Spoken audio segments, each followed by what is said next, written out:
Chapter 102. Wang Hui knew that Fong Yingying was strong, but he didn't expect him to be so strong. Wang Hui didn't expect Fong Haohan to be so strong. He didn't expect him to be stronger than Fong Yingying. Heroes were so strong. Then wasn't this guy who had been sitting there eating fish with tofu stronger? This time, Wang Hui really looked at Fong Yin and valued Fong Yin. There was no longer any hope in his heart. Fong Yin spat out a fishbone, looked at Wang Hui's head and said, "Are you convinced?" Wang Hui stared at Fong Yin with a strange look and said, "You guys, which sect are you from?" "My family in Master Kai Quan." Fong Yin waved his hand and said, "Don't try to claim relationships. Even if there is a relationship, I will pretend that I don't know you." Fong Yin looked at the heroes and said, "This is the last one. Which one do you want to fight?" Fong Yingying straightened his belly and said, "Junior Martial Uncle, let me do it. I'm fat. Let me exercise and shake my fat."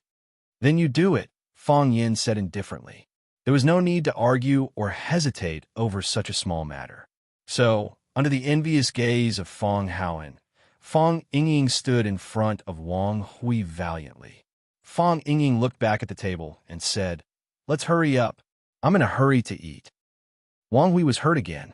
"This is a fight, okay? This is a duel, okay? Even if you want to hit me, you should respect me, okay?" Fong Yingying moved.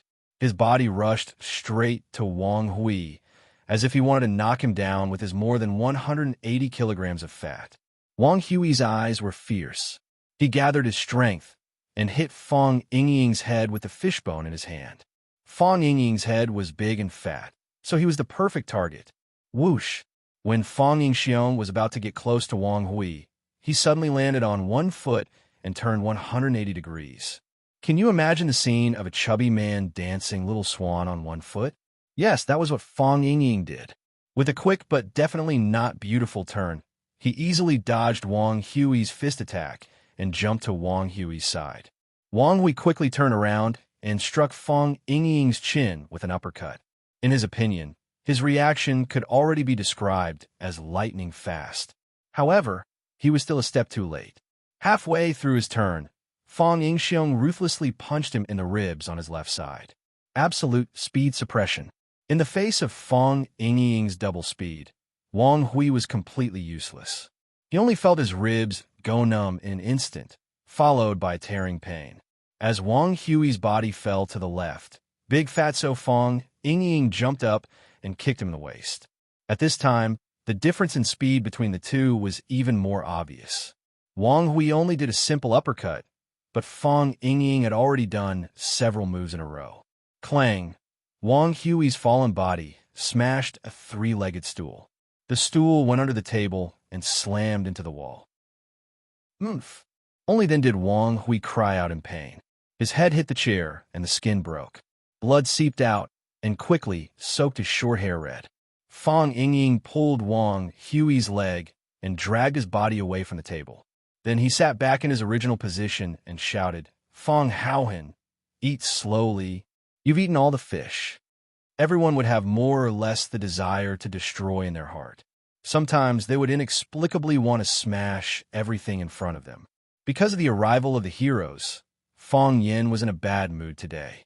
However, after Wang Hui's torment, he felt that his good mood was gradually recovering. Thank Wang Hui. Thank those strangers who are willing to bring you happiness. Fong Yin helped Fong Yingying pick up a piece of fish and said, "Eat slowly. If there's not enough food, we'll order more." Fong Yingying nodded repeatedly and said, "Thank you, Junior Martial Uncle." Subin stood in the corner of the box in a trance. Until now, he had not been able to fully wake up. When the two sides fought, Subin was anxious and afraid. He was anxious because if they smashed the cups, plates, tables, chairs, and so on, how much damage would it be? He was afraid that if they accidentally hit him, wouldn't that be too unlucky for him? However, the battle ended just like that. The scene of heroes fighting wildly in his imagination did not appear. The scene of demons dancing wildly in his imagination did not appear. The scene of you throwing plates and I holding chairs and you chasing each other, you calling me son and I calling you great-grandson also did not appear in his imagination. The side with fewer people rushed into the side with more people. After a series of punches and kicks, the side with more people all fell to the ground and died. It was like a tiger rushing into a flock of sheep, like a harvester driving into a cornfield. It was like crushing dry weeds and smashing rotten wood. It's not good at all, Subin thought in his heart. Subin looked at the students who were lying on the ground and howling. After hesitating for a while, he still braced himself and walked in front of Fong Yin. He said, "Sorry to disturb you. Big brother, these people have also been beaten up. Should we send them to the hospital? It would not be good if their vital organs were hurt." Fong Yin raised his head and glanced at Subin. He said, "It makes sense. Give me another bowl of fish with tofu." "Ah, fish with tofu? Yes. Give me another bowl of fish with tofu," Fong Yin said with certainty. Subin nodded and said, "I'll add it now. I'll add it now." He carefully passed through the many bodies on the floor of the private room, trying his best not to step on these martial arts school students. Don't look at them lying on the ground now. Usually, they were the ones who made others lie on the ground. Subin came in again. He looked at Fong Yin with an apologetic smile and said, "Big brother, the fish with tofu has been added. What do you think of these students?" "They are hostages," Fong Yin said. "What did you say?" Subin jumped in fright. Not only did these three guys beat people, but they also wanted to kidnap them? But how could there be a reason to kidnap a group of people? Even if they were kidnapped, there was no way to take them away, right? "You heard it just now. They went to get reinforcements," Fong Yin said. "That's right." Subin was anxious. "Brother, I say you guys should hurry up and leave. The students of glory are very fierce. If they surround you, go where?" Fong Yin said with a smile. "I work here at Rosefinch Secondary. Where can I go?" "You are a student of Rosefinch. You don't look like a teacher?" Subin asked doubtfully. There was one more sentence that he didn't dare to say. Fong Yin didn't look like a teacher either. He looked too young. "I'm a teacher. A language teacher," Fong Yin said with a smile. "I'm Fong Yin. I'm very famous in the school. You'll know once you ask around." "Oh, I'll ask around later," Subin said fawningly. "But I don't like you," Fong Yin said. "You just invited my friend out to perform." Fong Yin pointed at Fong Haohan and said, "He can indeed eat glass. But do you think his kung fu is used for performance?" "No." Subin shook his head quickly. Fong Yin glanced at Wang Hui, who was lying on the ground, and said, "Didn't you want to see a performance? Are you satisfied with this performance?" Wang Hui's eyes were fierce, but he didn't dare to fight back on the spot. He knew that he was screwed today. His kung fu wasn't on the same level as these three people. "This is martial arts." Fong Yin suddenly raised his voice. Fong Yingying and Fong Haohan, who were burying their heads in food, were shocked. The students of glory who were lying on the ground moaning or pretending to moan also trembled. "Is martial arts for you to drink and liven things up?" Everyone was silent. Fong Yin pushed his chair away and stood up. He walked in front of Wang Hui, looked at him, and said, "Bullying businessmen, extorting students, doing these dirty things all day? Is this the ultimate purpose of your kung fu? Do you have the pride and dignity of a martial artist? Do you have the martial art moral training and a little bit of shame? When your body is strong, your brain is atrophied. Don't you need face? Do you believe that I won't cripple your kung fu?" Wang Hui and the others looked at Fong Yin in shock. This guy could cripple people's kung fu? Just like the peerless masters in TV and movies? Even Fong Yingying and Fong Haohan looked at Fong Yin with curiosity, as if they had discovered a new continent. Fong Yin smiled awkwardly and said, "I accidentally said it. I often see this sentence on TV and wanted to try it. If I break your hands and feet, do you think you'll still have kung fu?" Everyone was shocked. So what he meant by crippling people's kung fu was breaking people's hands and feet. It was too cruel and not advanced. There's always someone stronger than you, and there's always someone stronger than you. You think you're very good at fighting, but what if you meet people like us who are even better at fighting? You beat people down, and we beat you down. Don't you feel humiliated? Don't you feel uncomfortable? I don't care if you feel humiliated or not. Anyway, I can't feel it, Fong Yin said. I've never been defeated by anyone before. Oofed, Fong Yingying and Fong Haohan spat out the fish in their mouths at the same time. Seeing Fong Yan's murderous gaze directed at him, Fong Yingying hurriedly shouted, "Water! Give me water! It's so spicy. This fish is too spicy." Fong Haohan didn't like to talk, but his brain's reaction speed wasn't slow. He picked up the teacup in front of him and gulped it down. "I ate a chili," Fong Haohan said after finishing the water in the teacup in one gulp. At this moment, a commotion came from outside the private room. "Oh my God, so many students from Glory Martial School. They're running over here. Glory Martial School is going to beat people up. There's going to be a good show to watch." Subin ran over to open the window of the private room and saw a dense crowd of Glory Martial School students surrounding his little restaurant. Something big is going to happen. Subin was anxious. Chapter 103. Something big was about to happen. Just as Wang Hui had said, the students of the martial arts school were very united. It was the peak time for meals, and most of the students gathered at the school cafeteria or the restaurant at the entrance. Hearing that a classmate from their school had been beaten up in a restaurant, countless Glory Martial Arts School students swarmed over from all directions. Chuxiangqing. This little restaurant, which was originally unknown, had suddenly become the focus of tonight's Tianfu Road. Who hadn't put brotherhood first? Who hadn't been hot-blooded in their youth? More and more Glory Martial Arts School students gathered at the entrance of Chuxiangqing's restaurant, attracting even more onlookers. Glory Martial Arts School's disciplinary team and Rosefinch Secondary Security Team were all alarmed. Rosefinch Secondary Security Team tried their best to expel the students from their school, not letting them get involved in this unprovoked war. When Glory Martial Arts School's disciplinary team heard that a student from their school had been beaten up by an unknown person, they immediately cursed and became a member of the revenge group, threatening to boil the person alive and burn his bones to ashes. "Coach, it's that one. Wang Hui and the others are still being detained." The four-eyed guy who ran out to report the news pointed to the window upstairs near the street and said to Coach Zhang Chun beside him. Zhang Chun had been a three-time MMA champion in Huaqing. After retiring, he came to help out at the martial arts school founded by his friend. Because of his strength and loyalty, he had a lot of prestige in Glory Martial Arts School. Sometimes, even the principal and vice principals of Glory Martial Arts School couldn't solve a problem.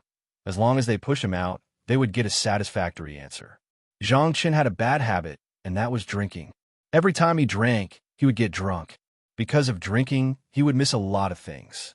Therefore, Zhang Chen, who had worked at Glory Martial Arts School for nearly 10 years, was still a MMA coach.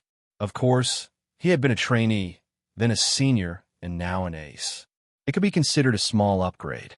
It was also because of Zhang Chen's appearance that Glory Martial Arts School was able to gather so many people in such a short time. Zhang Chen hiccuped, squinted his eyes, and looked at the window upstairs, asking, "How many people?" "3," the four-eyed guy replied. "Very troublesome, quite powerful." Four-eyed guy felt that it was necessary for him to speak more clearly. Otherwise, it would be his responsibility if someone on their side suffered a loss. Only 2 people took action, and Wang Hui and the others were all taken down. Zhang Chen became spirited and said with a smile, "Interesting. I didn't expect that there would be a few powerful dragons in our little pond. Shout, tell them to come down. Let's spar with him." Hence, the students of Glory Martial School started to shout down from downstairs. "The one who hit me upstairs, come down quickly. Come down and fight 300 rounds with me. Don't be a coward. If we don't go down now, we're going to charge up and attack even more heavily. I told you to go down. What should we do now?" "I'm afraid they won't give up." Hearing the shouts from downstairs, Subin's face was full of fear, and he anxiously paced around in the private room. Wang Hui, who was lying on the ground, and his companions beside him looked at each other. Everyone's eyes were filled with ridicule and joy at the prospect of revenge. They're going to be out of luck. They communicated with their eyes. "They're going too far," Fong Yin said as he stood by the window and looked at the foul-mouthed martial arts school students. "They're going too far," Fong Yingying said in agreement. "When has our Fong family been bullied so pathetically before? When has our Fong family, the descendant of Taiji, ever been pointed at and scolded like this. We want glory. We want to fight. We definitely can't be cowards. Yes, that's right. Fong Yingying and Fong Haoan nodded repeatedly. We can't just let this matter go like this, Fong Yin said. We definitely can't. Fong Yingying and Fong Haoan looked agitated. Fong Yin glanced down the window again, his eyes fierce, and said coldly, "Call the police." Okay. Fong Yingying agreed, and nimbly took out his phone from his pocket. The two of them cooperated very well, and there was no pause in between. Subin originally wanted to persuade Fong Yin to turn a big problem into a small one. He wanted him to go out and apologize, say some soft words, pay for the medical fees of the students, and set up a few tables of food and wine so that he wouldn't have to suffer. When he heard Fong Yin say something about the Fong family and the descendant of Taiji, he cursed in his heart. It seemed that a fierce battle was inevitable today, and things were developing towards an uncontrollable situation. But why did he call the police? Wasn't that what he was trying to say to persuade them? Say it yourself, and make me, the mediator, look stupid and incompetent, okay? Subin wanted to confirm if he had heard wrong, but Fong Yingying had already taken out his phone and started to call the police. Comrade police, come and save us. My friends and I are eating in a restaurant, and we're surrounded by hooligans. How many people? There are hundreds of them. They've surrounded the entire restaurant. It's opposite Rosefinch Secondary, and it's not good for something like this to happen at the school's entrance. Yes, they're shouting that they're going to charge in, and we're trying our best to block the door and not let them in. Fong Yingying finally left a lingering that would leave people with infinite imagination, and hung up the phone decisively. Bang! The door of the private room was kicked open again. A group of fully armed policemen barged into the private room and shouted loudly, squat down, all of you squat down with your hands on your head." Fong Yin immediately squatted down with his hands raised high. Fong Yingying and Fong Haoan followed suit and squatted down beside Fong Yin. Before Su Bin could react, he was pressed to the ground by a policeman, and half of his face was on the ground. What happened? What's wrong with these people? A middle-aged policeman pointed at Wang Hui and the others lying on the ground and asked, "Police comrade, you've arrested the wrong person." "The wrong person?" Fong Yingying said with a smile. "We're the victims. We're all victims." "You're the victim?"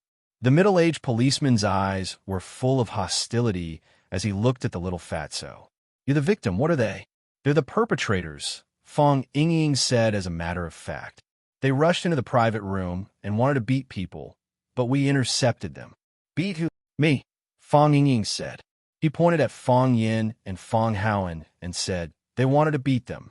The middle-aged policeman sneered and said, "Not only did you successfully intercept them, but you also beat them up, right?"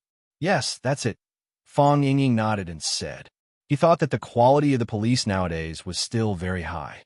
Although they had just arrived at the scene, they had already seen the ins and outs of the matter. "Ha!" The middle-aged policeman slapped the table and shouted angrily, "Do you think this is a game?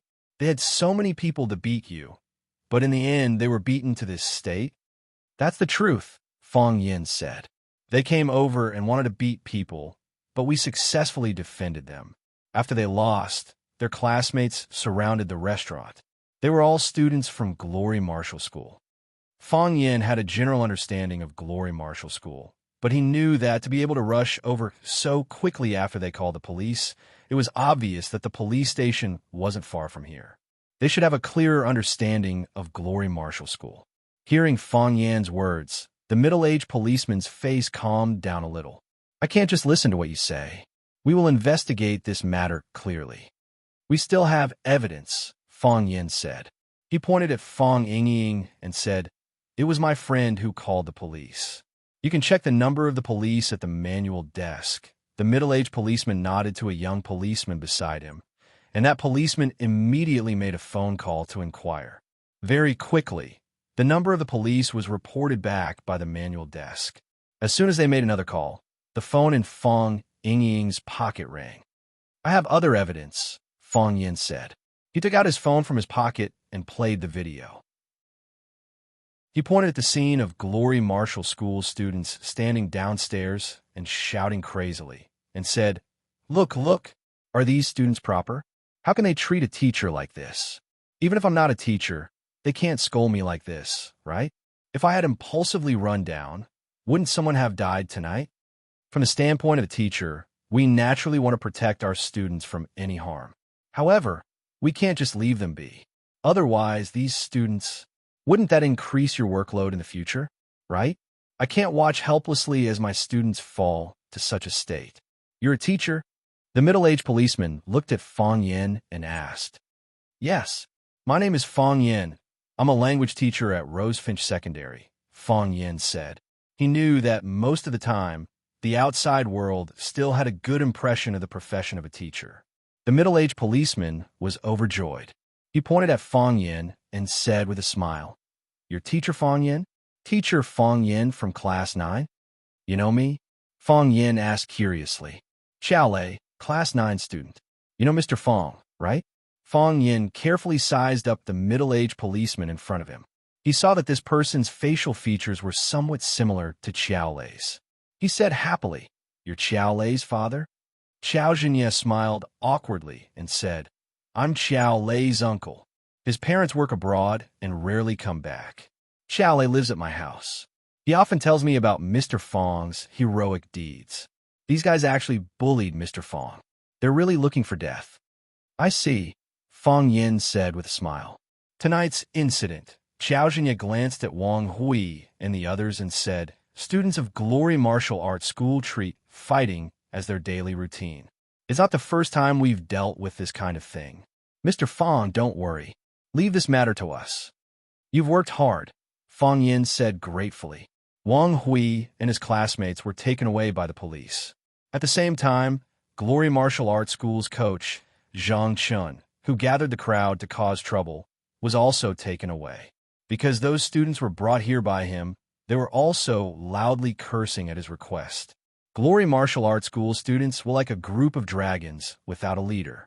Each of them stood there stupidly, not knowing how to deal with the situation in front of them. Fong Yin came out of the small restaurant and walked straight towards the square formation of Glory Martial Arts School students. The students persisted for a bit, but soon spontaneously dispersed and opened up a path. Fong Yin walked through the crowd. This scene was like Glory Martial Arts School students lining the street to welcome the triumphant return of a hero. Fong Yin waved his hand and shouted, "Everyone go back, go back. The most important thing for students is to study well." Chapter 104. Police Station. Tina Branch Office. There was a cigarette between his fingers. The smoke emitted quickly filled the small interrogation room with smoke. There was a pile of extinguished cigarette butts in the ashtray. Zhang Chun, who rarely smoked, was especially addicted to cigarettes today. He felt that there was a stuffiness in his chest that he couldn't vent. Xiao Zhenye couldn't take it anymore. He walked over to open the window of the interrogation room to get some fresh air. "Captain Xiao, what's the meaning of this? We didn't provoke anyone. A student is going to celebrate his birthday. We were just going to have a birthday drink. Is this also illegal? Have a birthday drink?" Xiao Zhenye sneered. "Coach Zhang, this isn't the first time we've dealt with each other. Some things are better to talk about openly. If you were really going to drink a student's birthday drink, why would I bring you here? Do I have nothing better to do? Let me ask you, what's going on with the Glory students in the private room? What's going on with so many Glory students surrounding the entrance of the restaurant? Even charging you for disturbing public order is considered a light punishment. A student from Glory Martial Arts School was beaten up in the restaurant's private room. I wanted to ask Captain Xiao what's going on. You're a police officer. Shouldn't you be the one to investigate this? As for the students at the entrance of the restaurant, they just happened to bump into each other. They just stood at the entrance for a while. How big of a deal could it be? See for yourself." Xiao Zhenye handed over his phone. Zhang Chun took the phone and saw that there was a video on the screen. He pressed the play button on the video. Then he and his students stood at the entrance of the restaurant, insulting and attacking the people in the private room, shouting for them to come down and get beaten up. The sound and image were clearly displayed in front of him. "Pa!" Zhang Chun slammed the phone on the table and shouted angrily, "Too treacherous. They actually dared to secretly record a video. This is a means of self-protection. Why can't they record a video? Xiao Zhinya said sarcastically.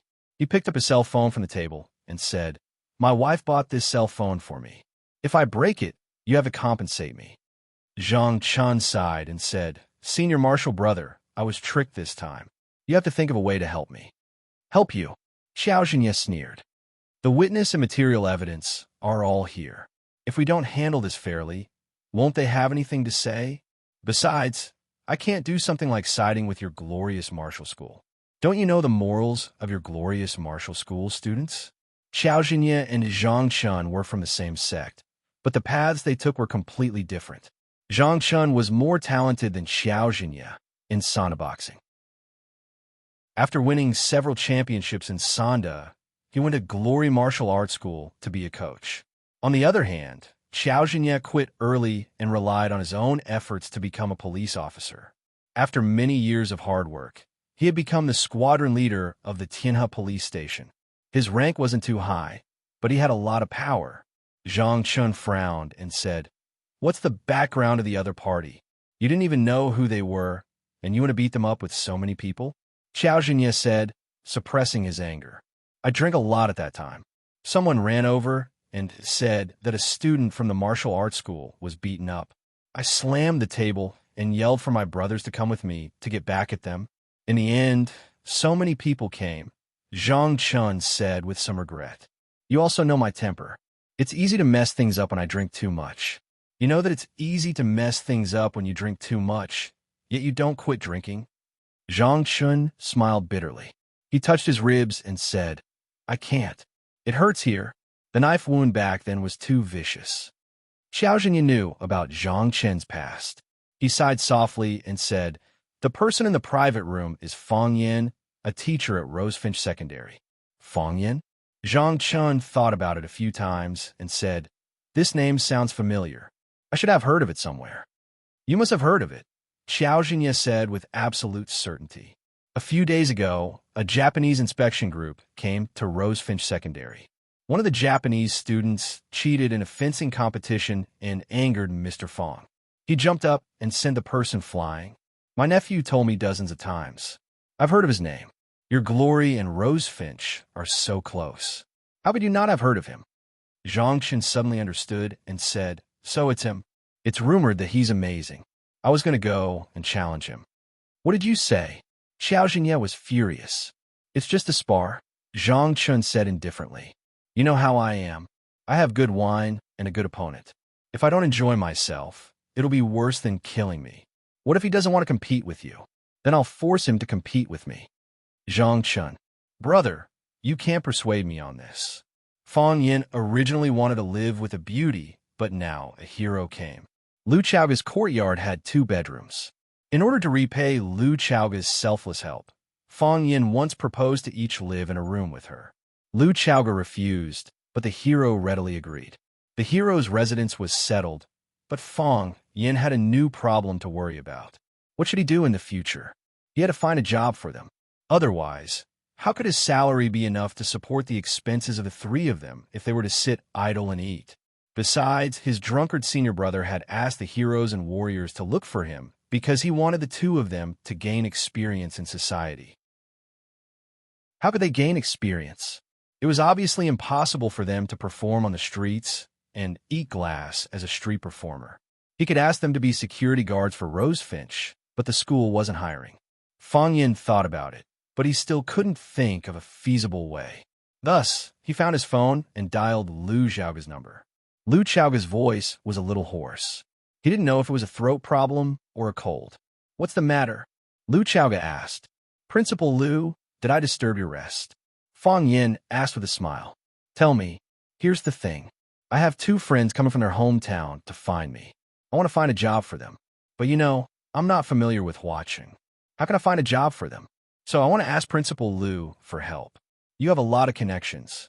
As long as you're willing, you can arrange a job for them with just a word." Lu Xiaoga was silent. "Principal Lu, this is a small matter that can't be any more trivial. You can take care of it when you have time. Don't waste too much energy on it. You're a woman who can do great things. It's getting late." "Principal Lu, Rest early. Don't stay up late. Take care of your health, Fong Yin said sincerely, fulfilling his subordinate's concern and care for his superior's health. After hanging up the phone, Fong Yin closed his eyes happily. When you encounter a problem you can't solve, send it to the people who can. Early morning. The hero and the hero were practicing the cross plum blossom steps in the yard. Fong Yin was trimming the plants inside and outside the house.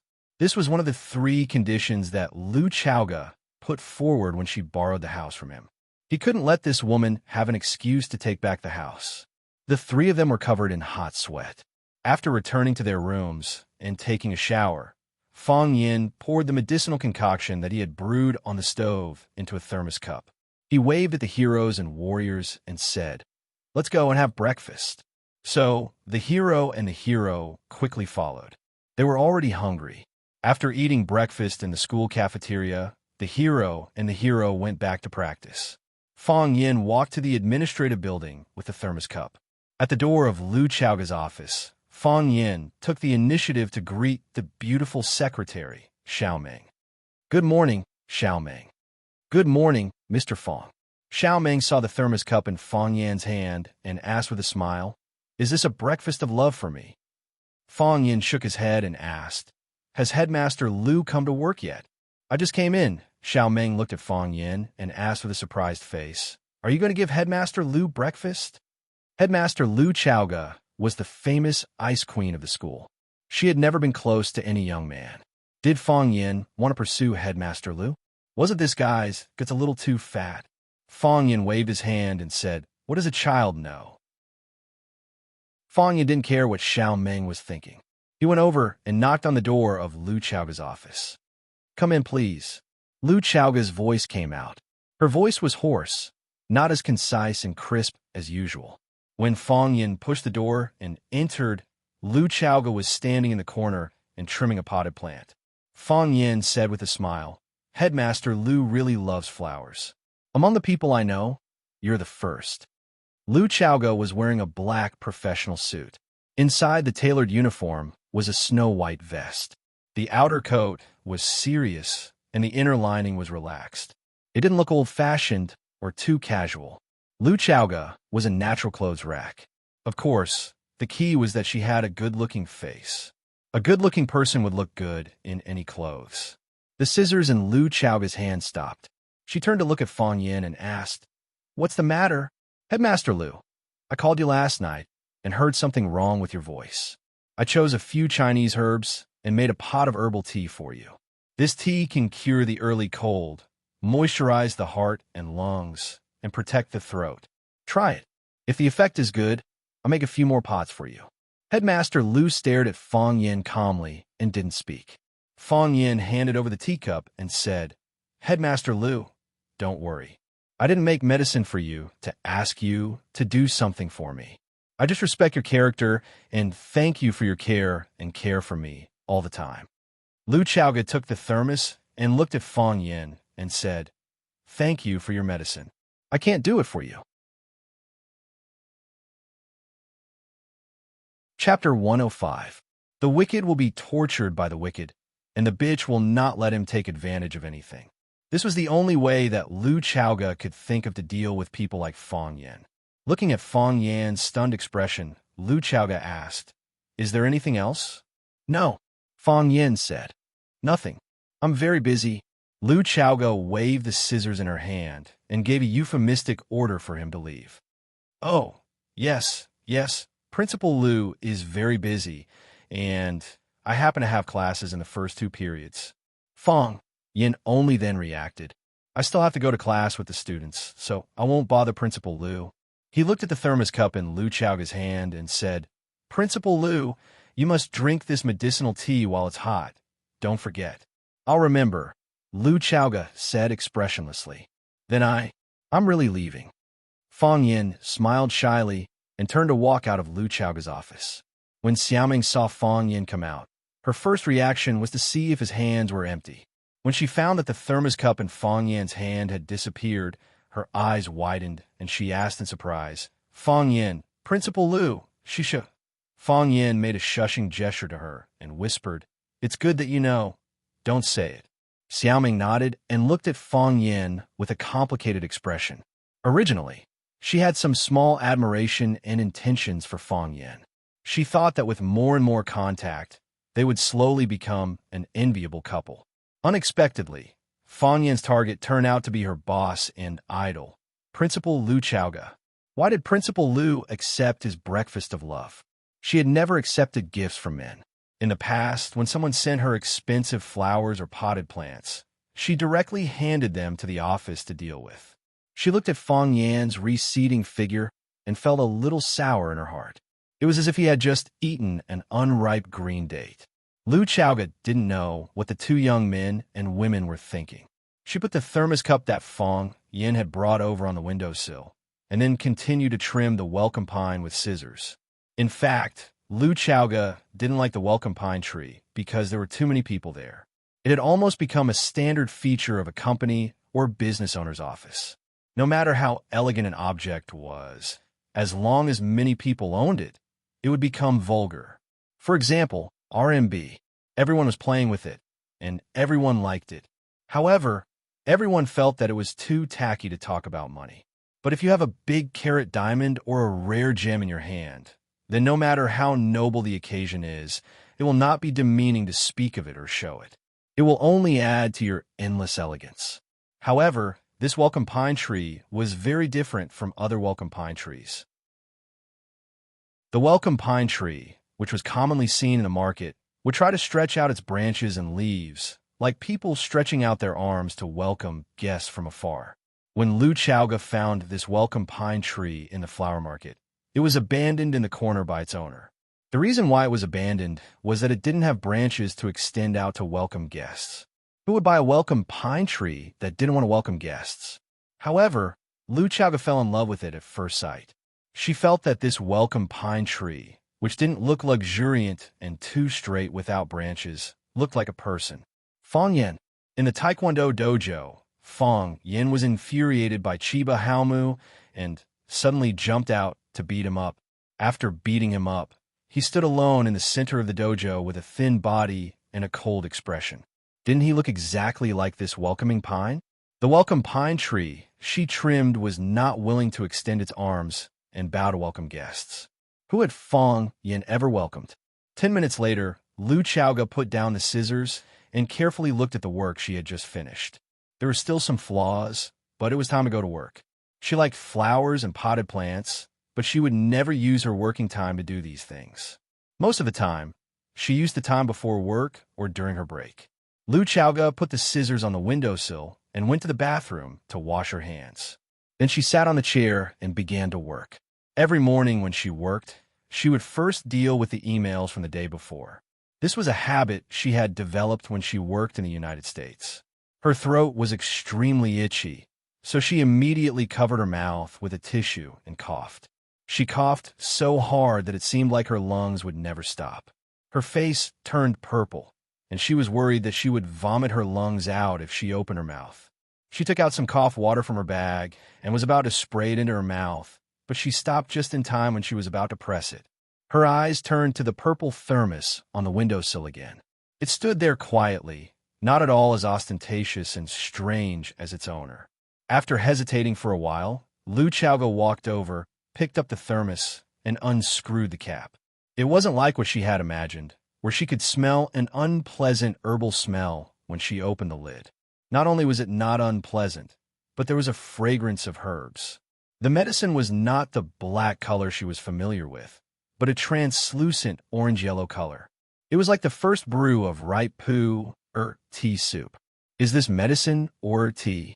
Lu Chaoga thought in her heart. The color was tempting, and the fragrance assailed her nostrils. Lu Chaoga couldn't help but take a sip. A warm and cool feeling went straight into her mouth, and before she could savor it carefully, it slipped down her throat. The thick phlegm deep in her throat that she couldn't cough out came into contact with the tea soup, and she immediately surrendered and became a deserter. The burning and itchy feeling quickly disappeared. Lu Chaoga was overjoyed and drank the whole cup of tea in one gulp. Her mouth was watering, and she felt refreshed. It actually gave her the urge to have another bowl. The high fever and cough caused by the inflammation of her throat had been tormenting her for 2 days and 2 nights. Last night, when Fang Yin called her, she was coughing so hard that she couldn't fall asleep. She took a lot of anti-inflammatory drugs, and although it was getting better, she didn't fully recover. Fang Yin's tea soup was simply her life-saving elixir. She really didn't want to suffer like this anymore. Not only was her body uncomfortable, but it also affected the progress of her work. After cleaning the thermos, she called the secretary Xiaomeng in and said to Xiaomeng, "Give the thermos to Mr. Fang Yin and ask him to send another cup tomorrow morning." "Okay, principal." Xiaomeng nodded and quickly took the thermos. When leaving Lu Chaoga's office, she couldn't help but sneak a glance at Lu Chaoga. There was an irrepressible joy and happiness on her face. Principal Lu is in love, Xiaomeng thought in her heart. When Zhang Chen was teaching the students how to fight, someone shouted at the door of the classroom, "Coach Zhang, someone is looking for you." Zhang Chen looked back and said to the students, "You are free to practice. Don't be lazy. If I see anyone being lazy, you're not allowed to eat tonight. Prepare to run 50 laps on the field." In brilliant martial arts school, Zhang Chen was famous for being strict with the students. Everyone promised that they wouldn't be lazy. When Zhang Chen walked out of the classroom, he found that 3 young people wanted to see him. To be more precise, 3 young Rosefinch students wanted to see him. Although they weren't wearing Rosefinch's school jacket, they were wearing the school's pants. Zhang Chen looked at them vigilantly and asked, "Who are you? Why are you looking for me?" Could it be that he had a conflict with Fang Yin last night, and today his students came to take revenge for their teacher? The problem was these 3 students, from their crooked posture, he could see that their lower bodies weren't stable. He could probably knock them all down in 10 seconds. These kinds of people wanted to help his teacher get back at him. However, what Zhang Chen didn't understand was that last night, it was clearly their brilliant martial arts school that was at a disadvantage. Why would Rosefinch be dissatisfied? "Are you teacher Zhang Chen?" Zheng Guodong asked with a smile, a fawning look on his face. "Who are you?" Zhang Chen asked. "I'm Zheng Guodong," Zheng Guodong said. "My dad is Zheng Tianqing, Rosefinch Secondary School board member." Zheng Guodong knew that if he only said his name, Zhang Chen probably wouldn't put him in his eyes at all. However, if he said his father's name, Zhang Chen couldn't help but look at him in a different light. He had used this move countless times, and it worked every time. Zheng Guodong pointed at Li Yang and Chun Tao and said, "They're my friends.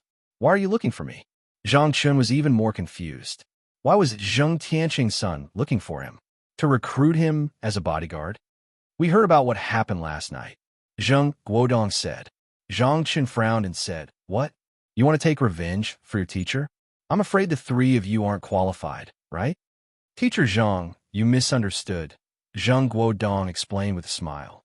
Seeing that Zheng Guodong was still brooding over what happened last night, he knew that they were right to come. "We're very dissatisfied with some of Fang Yan's practices in the school.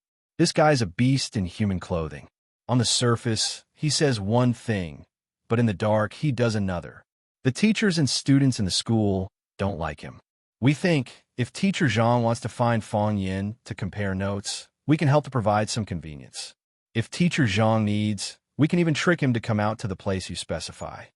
Zhang Chen's eyes narrowed and said, "You mean you want me to challenge Fang Yin and teach him a lesson?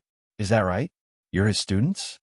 "Yes, we're all students of Class 9, but we won't admit that we're his students," Li Yang said angrily. "We won't admit that he's our teacher. He doesn't deserve it. Isn't the teacher-student relationship the best?" Zhang Chen grinned.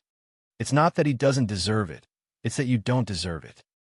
Zheng Guodong was dumbfounded. This was different from what they had imagined. Chapter 106. It shouldn't be like this. The plot shouldn't be like this.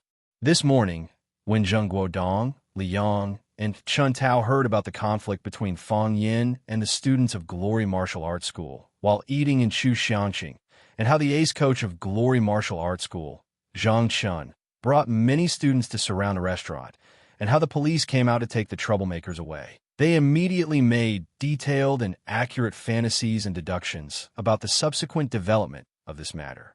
When Glory Martial Arts School's coach Zhang Chun was suppressing a bellyful of anger and trying to take revenge on Fong Yin, they appeared like a timely rain and offered their huge, selfless help. Plus, they had a common enemy, Fong Yin, so both sides hit it off and had a good chat. Coach Zhang Chun warmly pulled their hands and wanted to keep them for lunch, but they refused with the reason that they had another place to go to at noon. But Zhang Chun was a rough person who practiced martial arts, saying that if they didn't accept his invitation, it would be not giving him face. For the sake of the same ideal and goal, they reluctantly stayed. During the meal, each person only drank a bottle of beer, not more, to avoid messing things up. Why didn't Zhang Chun act according to the script at all? "Teacher Zhang, are you okay?" Zhang Guodong asked with a face full of doubt. There was no reason. Why did he suddenly become so fierce to his benefactors? "Are you crazy?" Zhang Chun said with a cold smile. No wonder people say that the quality of education at Vermilion Bird Academy has been getting worse and worse these past few years. The students that come out are getting worse and worse. Even trash like you can get in. No wonder this school is getting worse and worse. Although the students of our Glory Martial Arts School are a group of rough people who practice martial arts, no one would do something as beastly as inviting others to beat up their own teacher. Are you still human? Cruel and unscrupulous is the description of you guys, right? Teacher Zhang, don't you have enmity with Fong Yin? Why are you speaking up for him? Chen Tao also found it hard to understand. This guy was really stupid. Could it be that he couldn't even tell who was truly good to him? "I have no enmity with Fong Yin," Zhang Chun shouted angrily. "We just had some conflicts. He made me lose face, so I'll go to his door to get back at him. But I will go there openly and fight with him fair and square. I don't need the help of you bastards whose conscience has been eaten by dogs. Who the hell are you? Do you think that everyone in the world is as shameless as you? Zhang Chun, I'm warning you." Zhang Guodong pointed at Zhang Chun and cursed. Bang! Zhang Chun stretched out his hand at lightning speed and grabbed the finger that Zhang Guodong was pointing at his nose. "Do you believe that I won't break your bones?" Zhang Chun glared at him and said angrily. Zhang Guodong only felt that the finger that Zhang Chun grabbed was getting tighter and tighter.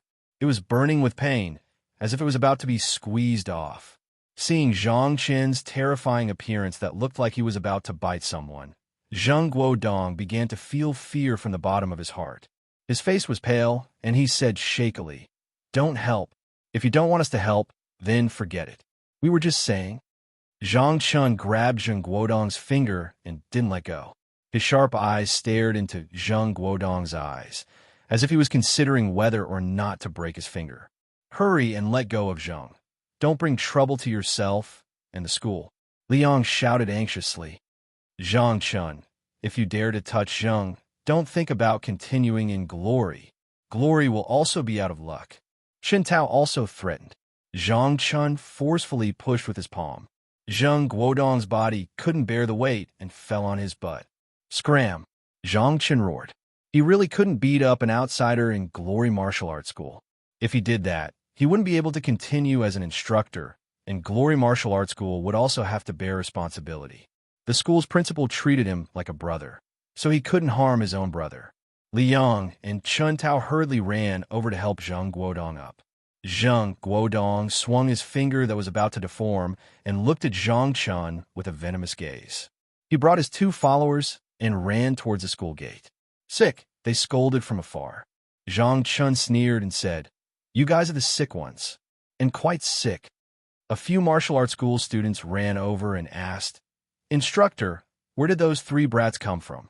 They dared to challenge the instructor?" "Three patients," Zhang Chun said with a disdainful expression. "A bunch of spineless weaklings." "Junior martial uncle, haven't we found a job yet?" Fong Yingying stood behind Fong Yin and asked, "Why don't we let the hero go out and eat glass? He likes to eat it anyway." Fong Yin was busy brewing today's medicinal soup. After hearing Fong Yingying's words, he smiled and said, "Don't be anxious. Today, this medicinal soup will be delivered. Tomorrow, you two will have a job." "Really?" Fong Yingying didn't believe him at all. What does finding a job have to do with delivering medicinal soup? Giving gifts, Fong Yin said proudly. Other people give gifts with good cigarettes, wine, ginseng, and cordyceps, but we just need to give a bowl of medicinal soup. It's simple and cheap, warm and practical. That woman will definitely be moved by me. Once she's happy, you two will have a job. Women outside are so gullible. Fong Ying exclaimed. Gullible? Why not? Do you think all women are like Yi Ro, as sly as a 1,000-year-old fox, hitting people and hurting people's self-esteem? Fong Yin got angry at the mention of Yi Ro. He couldn't wait to appear in front of him and get beaten up. No, no, no. It's better not to appear in front of him. Women outside are silly and stupid. They believe whatever you say. They're so moved by a little kindness that they cry and laugh, wishing they could repay you with their bodies. If it weren't for Junior Marshall Uncle's strong willpower and my unfulfilled dreams and ambitions, I might have been taken by them and lived a peaceful life with a wife and children. The kind of women that you're talking about who are stupid and will believe anything you say, who will be moved to tears and laughter at the same time, wishing to repay you with their bodies. Does that include me? A cold voice suddenly came from behind him. Fong Yin turned around and saw Lu Chaoga, who was wearing a pair of blue jeans, a white t-shirt, and a black knitted sweater, standing at the door of the kitchen with a sneer on her face. Oh, Fong Yin's expression suddenly changed. Is the medicine ready? Lu Chaoga asked. After drinking the medicinal soup sent by Fong Yin for 2 consecutive days, Lu Chaoga's throat inflammation and cough were almost cured. According to Fong Yin, she would be completely cured after drinking it for another 2 days.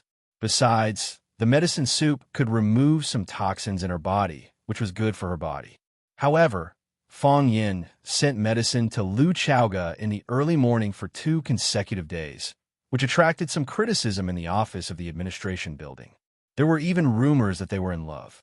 Otherwise, what important things did a teacher have to report to the vice principal?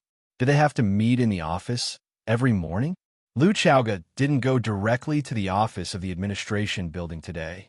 Instead, she went to the small courtyard that she lent to Fong Yin. She wanted to take away all the medicine before Fong Yin went out.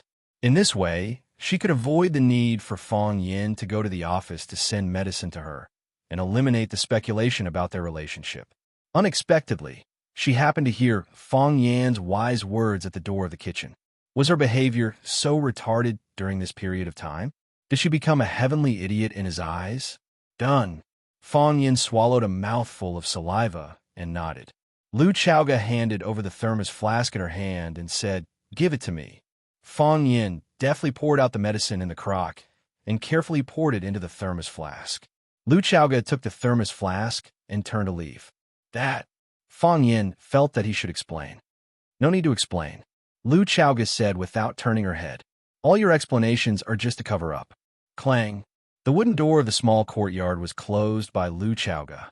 Fong Yin walked in front of Fong Ying and said, "Slap me, Junior Marshall Uncle." Fong Ying looked at Fong Yin with great shock. "Are you all right? Don't you want to beat such a cheap person?" Fong Yin asked. "Junior Marshall Uncle, I can't do it. I'm used to it." Fong Yin waved at Fong Haohan, who was in the middle of the courtyard. Fong Haohan, with a poker face, walked in front of Fong Yin in a few steps. "How did she get in?" Fong Yin asked. "She walked in."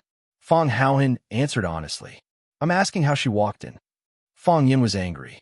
He pointed at the door of the courtyard and said, "Does she know Qigong, or could she walk through walls?" "Neither." Fong Haohan shook his head with a serious expression. "She walked in.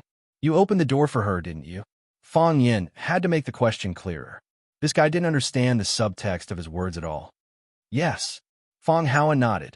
"Then why didn't you tell me? You let a strange woman into our courtyard for no reason? Weren't you afraid that she would do something dangerous to us?" Fong Haohan thought for a moment and said, "She can't beat us." Knock, knock, knock. Someone knocked on the wooden door of the small courtyard. Fong Yin was stunned for a moment and quickly rushed over. He opened the door and said, "Principal Lu, listen to my explanation." "Baldy, why are you standing at the door sneakily?"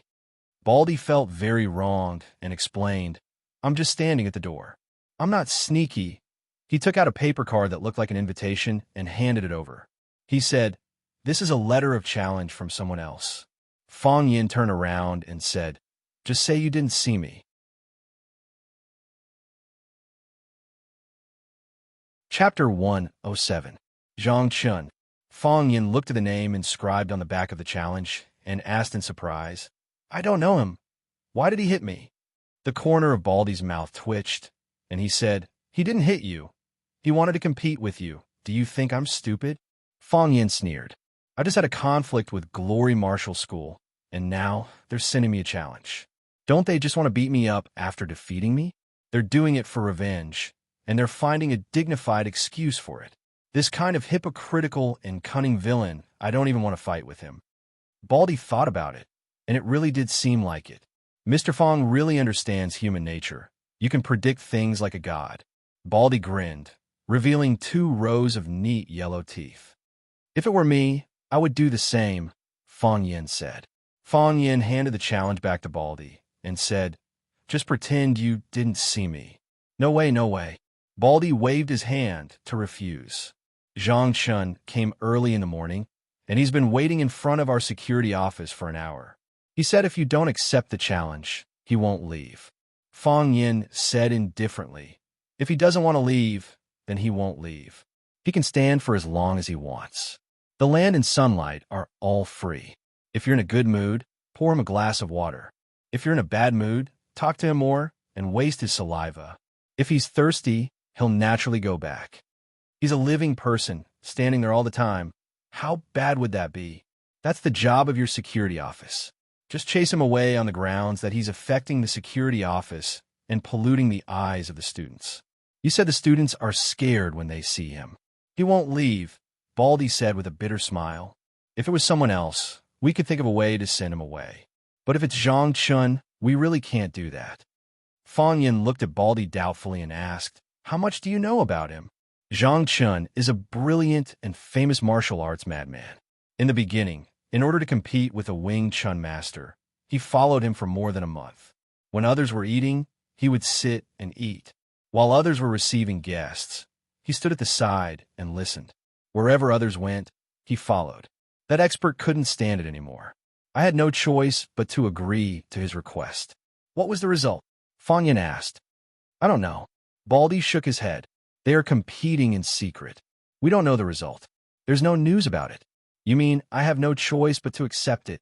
I can't, Baldy said. The glorious martial school is right next to our rosefinch. Zhang Chun will definitely come and follow you every day. Fong Yin was a little interested in Zhang Chun and asked, how is his skill? He can fight very well, Baldy said excitedly. He is the 3-time MMA champion of Huaqin. He is the ace coach of the glorious martial school. Some say he is the #1 expert in Huaqin. Fong Yin's expression changed greatly and said, you better tell him that you didn't find Fong Yin. Mr. Fong, hey, Baldy. Fong Yin looked up and down at Baldy and said with a cold smile, I find that you really want me to accept this match. What? You want to see me get beaten up? Or did Zhang Chun send you to be a lobbyist? If I agree, what benefits will he give you? No. Baldy waved his hands repeatedly. Why would I want to see you get beaten up? I mainly want to see you beat someone up. This reason won't convince me, Fong Yin said. Baldy pondered for a moment, then looked at Fong Yin and said, actually, it's not just me who wants you to accept the letter of challenge. My colleagues in the security department all hope that you can accept it. The entire Rosefinch Secondary's teachers and students also hope that you can accept it. Oh, so much higher all of a sudden? To fight for Rosefinch? You also know that although our Rosefinch students have good grades, when it comes to fighting, we are really no match for those martial arts school students. It is also because of this reason that the martial arts school students often come to the Rosefinch student activity area to show off their strength. The students are holding in their anger, and our security department has to deal with the conflicts between these students all day, so we are also holding in our anger. But what can we do even if we hold in our anger? Our fists aren't as hard as theirs, and our fights aren't as fierce as theirs. We can only be bullied by others. Baldy looked at Fong Yin and said, Mr. Fong is skilled in both literature and martial arts. The matter of you beating up Wu Rin swordsmen in order to avenge your students has long been known by everyone in watching. The students of Rosefinch all see you as their guardian angel, and they all feel that as long as you are there, you can protect them. But the students of Brilliant Martial Arts School all think that we are just bragging, saying that Mr. Fong is just a show-off, and that if he met their teachers and students, he would be beaten down in less than 3 moves. Because of this matter, the students of the 2 schools had many wars of words. This time, the students of Brilliant Martial Arts School will definitely know that Zhang Chun came to our school's entrance to issue a challenge. The students of our school will know very quickly. If they know that you rejected Zhang Chen's letter of challenge, they will definitely be very disappointed and disappointed. Therefore, this competition concerns Rosefinch's reputation as well as the morale of the students. We all hope that Mr. Fong can step forward bravely and fight for our honor and dignity. My personal honor doesn't matter much, but since it concerns Rosefinch's honor and dignity, I will not shirk my duty, Fong Yin said with a serious expression. Mr. Fong agreed. Baldy was overjoyed. Fong Ying, Fong Yin shouted. Here, the short and fat Fong Ying ran in front of Fong Yin and said, Junior Martial Uncle, you were looking for me? Are you willing to fight for Rosefinch's honor and dignity? Yes, Fong Ying shouted loudly. But why should I fight for Rosefinch's honor and dignity? I have nothing to do with Rosefinch. Then fight for me, Fong Yin said. He stuffed the letter of challenge in his hand into Fong Ying's hand and said, You can only win, you can't lose. Fong Ying and Baldy looked at each other and didn't know what to do. Fong Yin looked worried and said, Principal Liu is angry. What should I do to please her? I'm going to tell her that she's not the kind of woman that I made her out to be. She won't believe me if I tell her that she's not the kind of woman that would cry and laugh at the slightest bit of kindness. But she has never promised to marry me. Mr. Zhang, you should go back first. Baldy is going to find someone for you. We will inform you when we find him. Yes, you are standing in front of the school gate, and all the students are looking at you. If the school leaders know, we will be scolded again. Zhang Chun was indifferent to Rosefinch's security guard's persuasion. He said, I will not leave until Fong Yin comes out. Mr. Zhang, hey, Baldy is back, a security guard said, pointing to the wall. Mr. Fong Yin also came out. Fong Yin walked to the school gate with Baldy and the hero. He looked at the big man in rough clothes standing at the gate of the security office and said, We have met. You're the one who's seen me. I've never seen you before. Zhang Chun stared into Fong Yan's eyes. That night, he brought people to block the door of Chu Xiangqing's restaurant. In the end, Fong Yin did not go downstairs. Instead, he stood upstairs and recorded the scene of them shouting and insulting. The police came to take them away. From beginning to end, he did not even have a chance to meet Fong Yin. Was he the one who sent the Japanese swordsman flying? Was he the legendary Tai Chi master? You could not tell from his appearance at all. He was gentle and handsome, thin and tall, and his face was too young. No matter how you looked at him, he did not look like a peerless master. However, Zhang Chen's intuition told him that this was the person he was looking for. He felt danger. His body reacted subconsciously. Fong Yin also recognized Zhang Chun in front of him. It was the man he saw in front of the window, surrounded by brilliant students.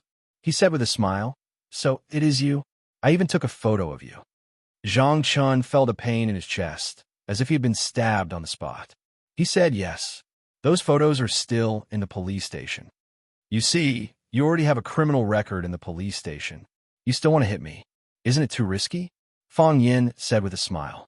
He had handed the video to the police to prevent these guys from taking revenge. I'm a challenge. A fair and square challenge. Zhang Chun was not used to Fong Yan's way of saying things, so he could only directly state his intention. Our martial arts association often organizes competitions to compare notes. This is legal. Is it legal to hit people? Fong Yin said angrily. Is it legal for me to hit you? It is also legal, Zhang Chun said. The premise is that you can knock me down. Hearing you say that, I am relieved, Fong Yin said. The original intention of practicing martial arts is to strengthen the body and protect the family. Fighting and killing in our spare time is not what people like us do. Although I've never fought with anyone before, since you're so persistent, I'll fulfill your wish. Where shall we fight? Zhang Chun did not expect Fang Yin to agree so readily. His face was full of joy as he said, "Brilliant Martial Arts School has a special competition hall. If you have any concerns, you can choose the location."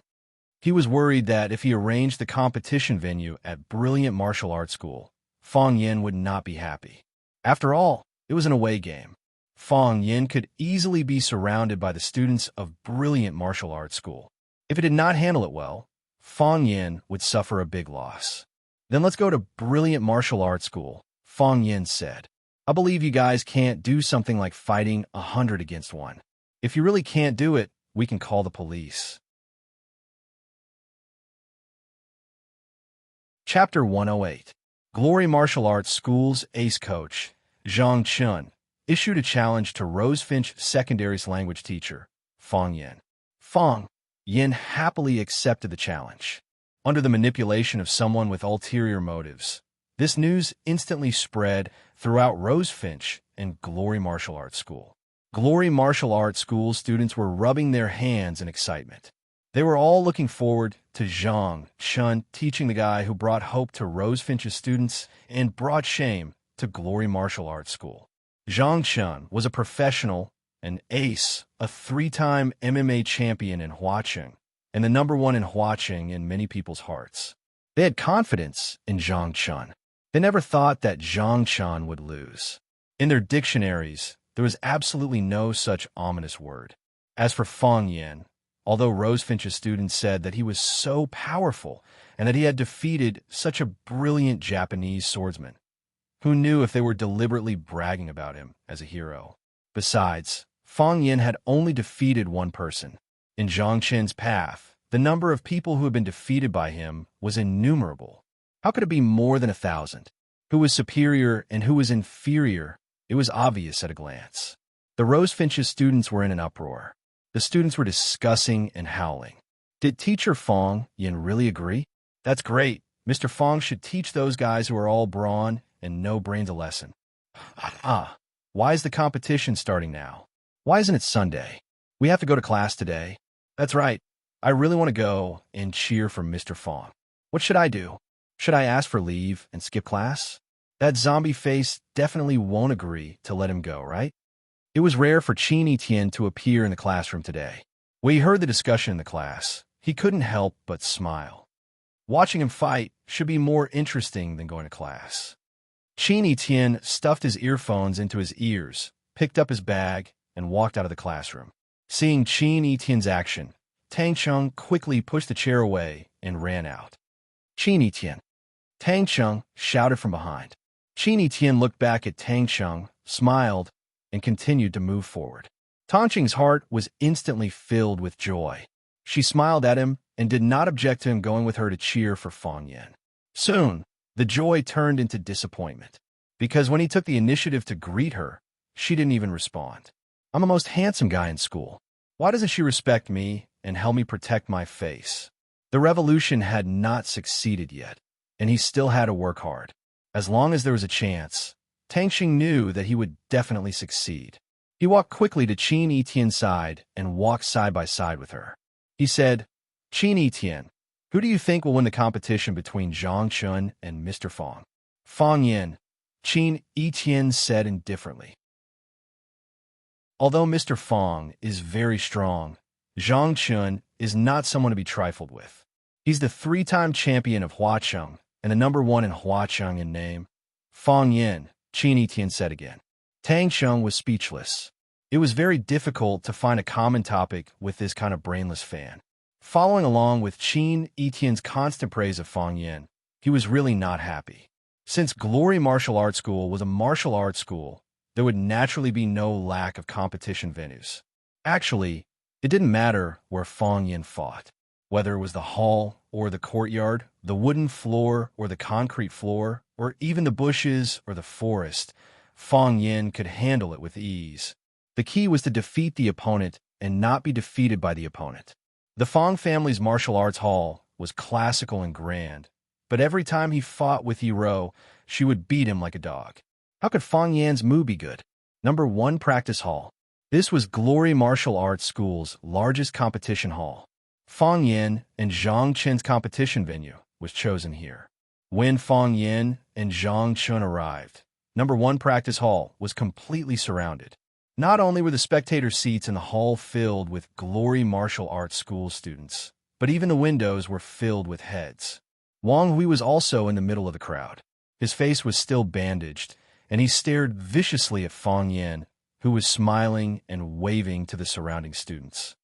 "Brother Hui, don't be anxious. This kid is going to be out of luck soon," Chen Zhan, who was standing beside Wang Hui, said with a cold smile. "Zhang Chen isn't someone who knows how to show mercy," Wang Hui said with a ruthless voice. "Let's just wait and watch a good show." For the sake of fairness, Zhang Chen even specially invited a referee.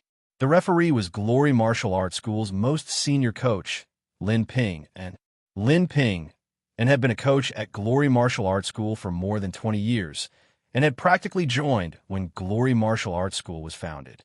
Not only was he the coach of Glory Martial Arts School, he was also the Deputy Secretary General of Huaqing Martial Arts Association.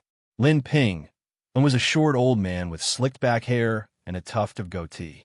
He wore a black tang suit and indeed looked like a master. He habitually hid one hand behind his back, stood between Fong Yan and Zhang Chen, and exhorted, "In the way of exchanging pointers, friendship comes first, competition comes second. Don't hurt your opponent's vital points, and don't take his life. If anyone breaks the rules, then not only will he lose this match, but he will also lose his future. You two are both young, so remember not to fight fiercely. That would put you at a disadvantage." Zhang Chen repeatedly agreed, saying that he definitely wouldn't. Fong Yan was even more vehement in his denial, saying that they were all friends. So how could he hurt his friend or take his friend's life? That was the act of a beast. Lin Ping took 3 steps back and made a gesture with his hands. Fong Yan and Zhang Chen understood, and both of them retreated, putting a distance between them. "Are you ready?" Lin Ping asked. "Ready," Fong Yan and Zhang Chen answered at the same time. "Begin." Lin Ping raised his hand and chopped down forcefully, as if he was chopping a hard object. Dong, dong, dong. Zhang Chen took the lead to attack, his body slightly bent as he charged towards Fong Yan's position. Zhang Chen was around 180 centimeters tall. According to common sense, he wasn't too tall, so he couldn't compete with others in terms of strength. He wasn't short enough, and he wouldn't have much of an advantage in speed. However, this was Zhang Chen's specialty. He had both strength and speed. This was also the reason why he repeatedly defeated strong opponents in Huaqing's freestyle arena and achieved good results. He charged towards Fong Yan like a raging bull, and the distance between the two was closed in an instant. Hua! A huge fist headed straight for Fong Yan's face. The veins on his fist bulged, and the bones in his fingers were cracking. The whistling wind broke the silence of the scene, and a cold and dangerous aura headed straight for Fong Yan. Swords could kill, and so could sword aura. Fists could hurt, and so could the wind generated by the fists. Fong Yan was sure that Zhang Chen only had a body of strength honed through years of persistent training and rich combat experience. He definitely didn't have internal energy like them. However, he could actually use his body's strength to create such a powerful wind. It was enough to show that he lived up to his reputation as the #1 in Huaqing. The closer the fist was to the face, the darker the color of the fist. In the end, it turned crimson red, as if it was about to burn during the process of the punch. Fong Yan took a step back. He only took a step back and just happened to avoid the attack of Zhang Chen's domineering punch. Clatter. The students of Glory Martial School applauded vigorously, and some even cheered loudly. "Did you see that? Our coach Zhang beat that kid back with one punch. That's right, whether it's a mule or a horse, he's going to show his true colors now." Coach's punch was so domineering. If Fong Yan dared to take it head-on with his small body, he would definitely be sent flying. His first punch missed, but this didn't affect Zhang Chen's performance. His body moved forward rapidly, his body pouncing forward, his hands clenched into claws, but his right leg was raised high. Fist to knee. This was a combo. In other words, Zhang Qin's first punch and his current first move were the same move. His first punch went straight for the face in order to hit Fang Yin or to beat Fang Yin back.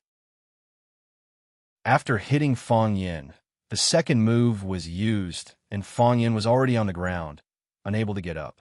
Since he couldn't hit Fang Yin, the second move was used and Fang Yin was still in extreme danger. This was because he was the one attacking. Advancing forward was always faster than retreating. When the first punch was thrown, he had already calculated the difference between Fang Yin's retreating speed and his advancing speed. This was experience. Combat experience. Whoosh, Fang Yin's body quickly fell to the left at a 90-degree vertical angle. His left hand landed on the ground, and the strength of his wrist supported his whole body's weight, so he didn't fall heavily on the ground. The students of Glory Martial School were even more excited. Did you see that? Coach knocked him down. In less than 3 moves with my experience. Coach will win in less than 3 moves. Coach, give him a vicious blow. Seeing Fang Yin fall to the ground, Zhang Qin's eyes flashed with an ominous glint. His raised right leg suddenly stomped down, ruthlessly stepping on Fang Yin's abdomen. Kacha, his foot missed. The brown leather boots on his feet stomped heavily on the wooden floor of the training hall, and fine cracks instantly appeared on the floor. The cracks were still spreading, and the cracks were getting bigger and bigger, looking like they were about to explode. Fang Yin, who had one hand on the ground, avoided that killer move, and his 2 legs nimbly twisted towards Zhang Qin's lower body. Using Zhang Qin's legs as a new fulcrum, his body turned 360 degrees. Dragon Tail Cut. This was one of the killer moves of the Tai Chi stick formula, famous for attacking the lower body. Even if the dragon's tail was stuck, it could only be cut off with 1 cut. Not to mention the 2 legs of an ordinary person.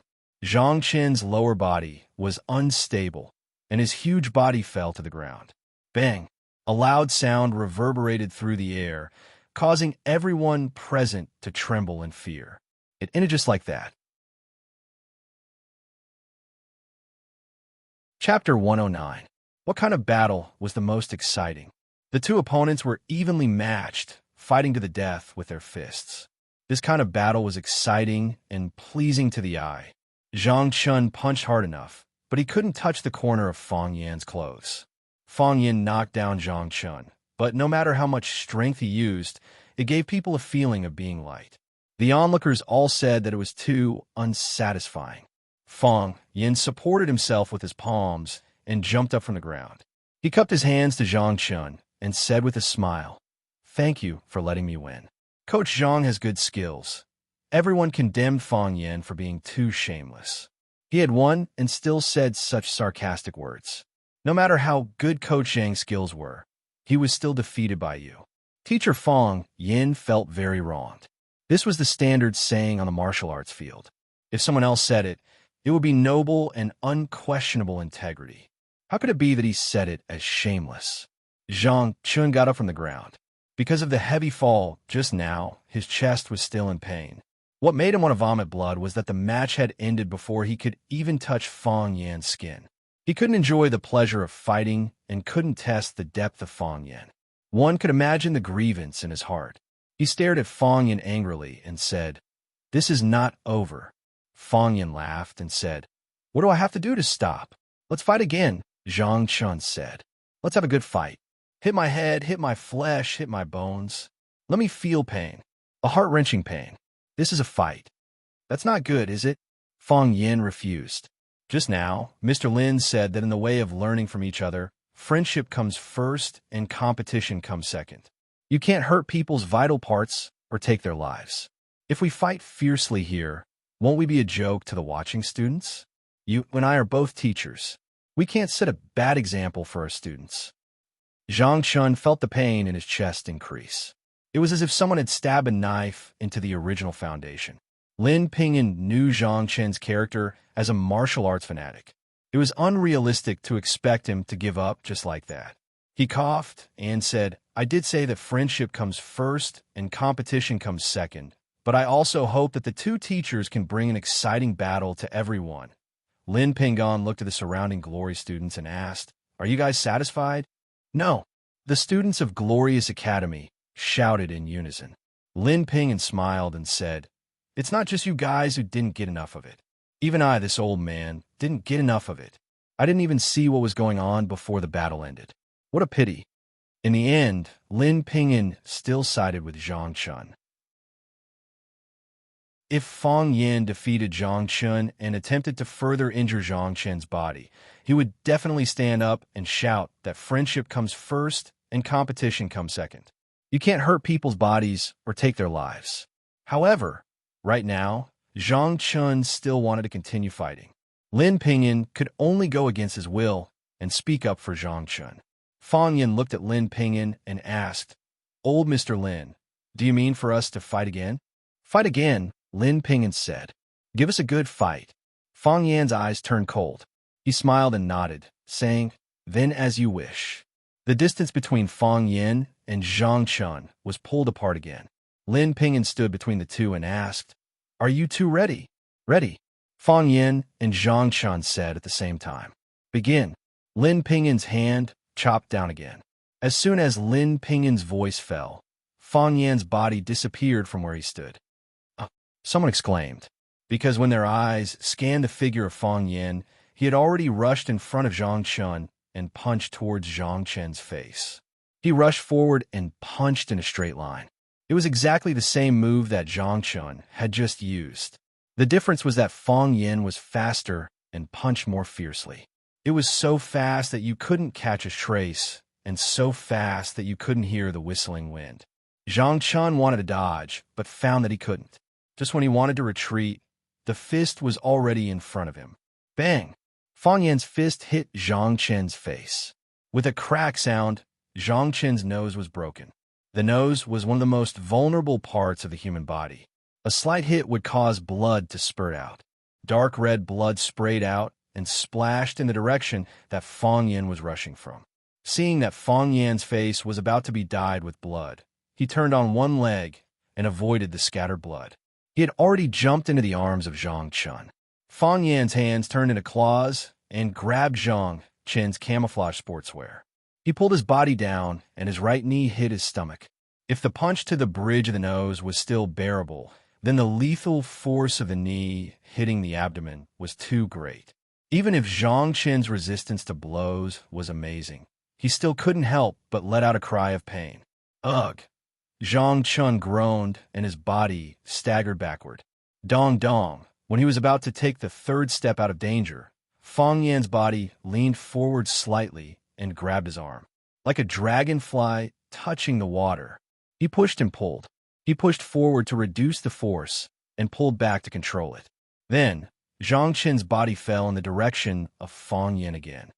So dirty. Fang Yan frowned when he saw his blood-stained face and clothes. With a kick, Zhang Chen's body flew into the air. Boom! Such a big piece of meat fell on the floor, making a sound that sent chills down one's spine. Falling from such a high place, his bones would probably fall apart, right? A fatal blow. Fang Yin used Zhang Chen's move to defeat him. Zhang Chun didn't have any ability to fight back. What did this mean? It meant that the two of them weren't from the same world. They weren't on the same level at all.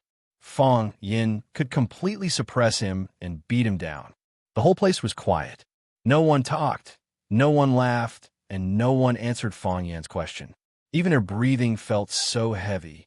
Zhang Chun, Glory Martial Arts School's ace coach, Huaqing's 3-time MMA champion, and was still called Huaqing's MMA king. How could he be so weak in front of this man? Although it wasn't hot-blooded, it wasn't exciting, and there were no punches hitting flesh. However, everyone was shocked by what they saw. Shocked by his strength. Shocked by his unbelievable strength. They felt their hearts pounding as if they were about to jump out of their chests. Fang Yin scanned the whole place and said with a smile, Sorry, I can't show you the scene of you punching me and I kicking you. Glory Martial Arts School's students finally came to their senses. Some of the students ran toward Zhang Chun, wanting to help him up and check on his injuries.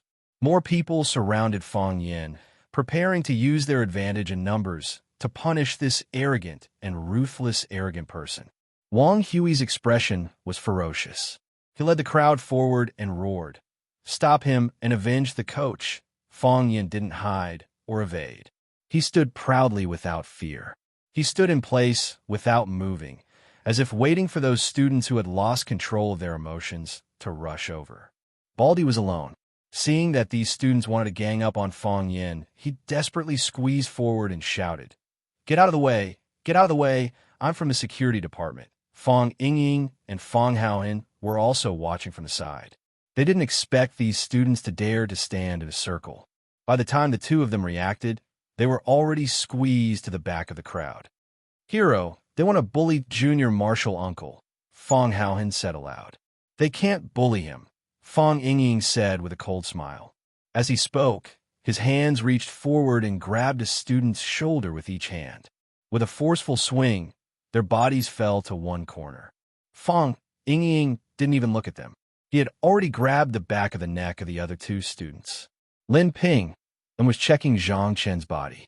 Seeing that these guys wanted to gang up on him, he immediately stopped them. "What are you doing? What do you want?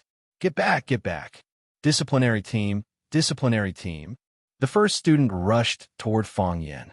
He punched Fang Yin's body. Fang Yin leaned his body slightly and grabbed his arm. The opponent's fist didn't stop. He stabbed the chest of a student on the opposite side. Another attacker slashed at Fang Yin's ribs with his saber.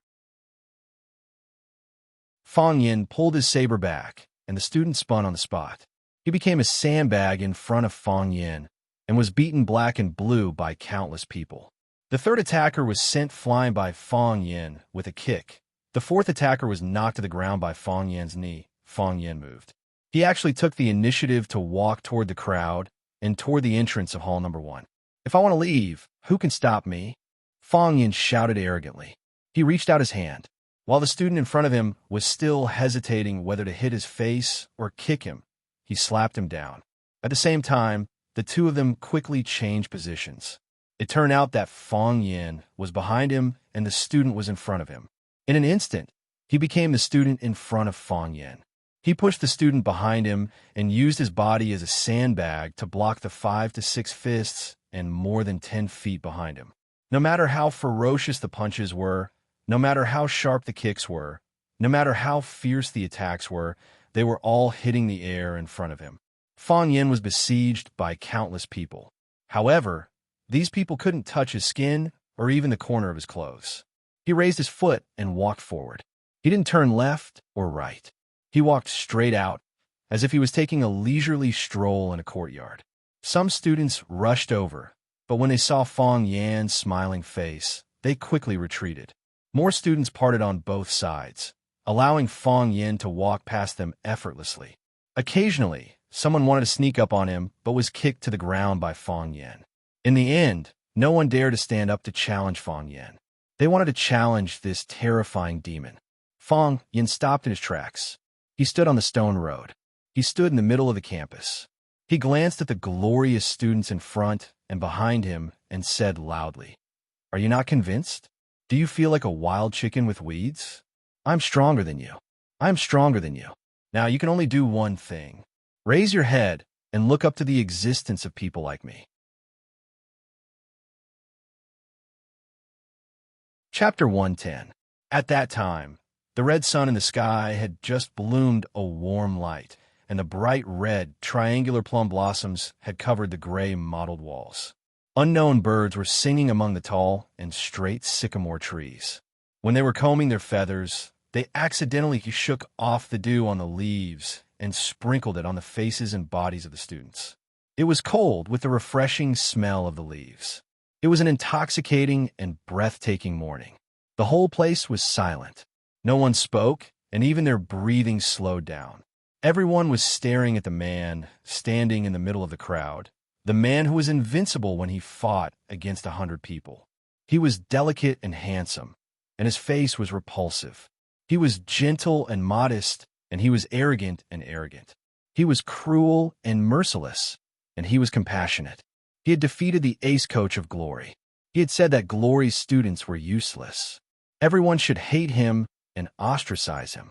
However, from the bottom of their hearts, they had a strange impression of him.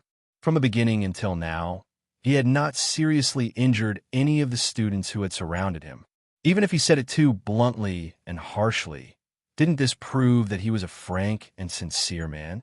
People who practiced martial arts most admired those who were stronger than them. Fang Yin had conquered them with his valiant strength and won their heartfelt respect. Except for Fang Yin, who else could be like him? Qin Etian slightly raised her head, and under the direct light, her beautiful eyes were full of brilliance. She looked at Fang Yin in the distance and said with a light smile, "You see, this is the man I like." The smile on Tongqing's face instantly froze. He turned around and looked at Qin Etian's delicate and flawless side profile and said, "Don't always say such things, okay? I feel very sad when I hear it. Mr. Fang is indeed very powerful, and I am proud of him now. But do you know that one sentence of yours can completely destroy other people's good mood?" Qin Etian still looked at Fang Yin and said without turning her head, "But what should I do? I don't like to lie and pretend." Tang Sheng felt like he was about to cry. Surrounded by Fang Yingying and Fang Haohan, and accompanied by Baldy, Fang Yin walked out of the crowd and walked toward the gate of Glory Martial Arts School. Baldy felt that he had never looked so good before. He thought that his bald head, which had only a few hairs left, must be shining so brightly that they could not open their eyes. He waved his hand at the Radiant Academy students who were following behind him and saluting him, saying, "Go back, go back. There's no need to send me off." After thinking for a moment, he added, "You little brats, if you dare to cause trouble at the entrance of Rosefinch Secondary again, just wait and see how I'll deal with you. If I can't deal with you, I'll let Teacher Fang Yin deal with you." The students of Glory Martial School chuckled, not taking Baldy's threats seriously at all. "You still dare to laugh? You still dare to laugh? See if I don't tear your mouths apart."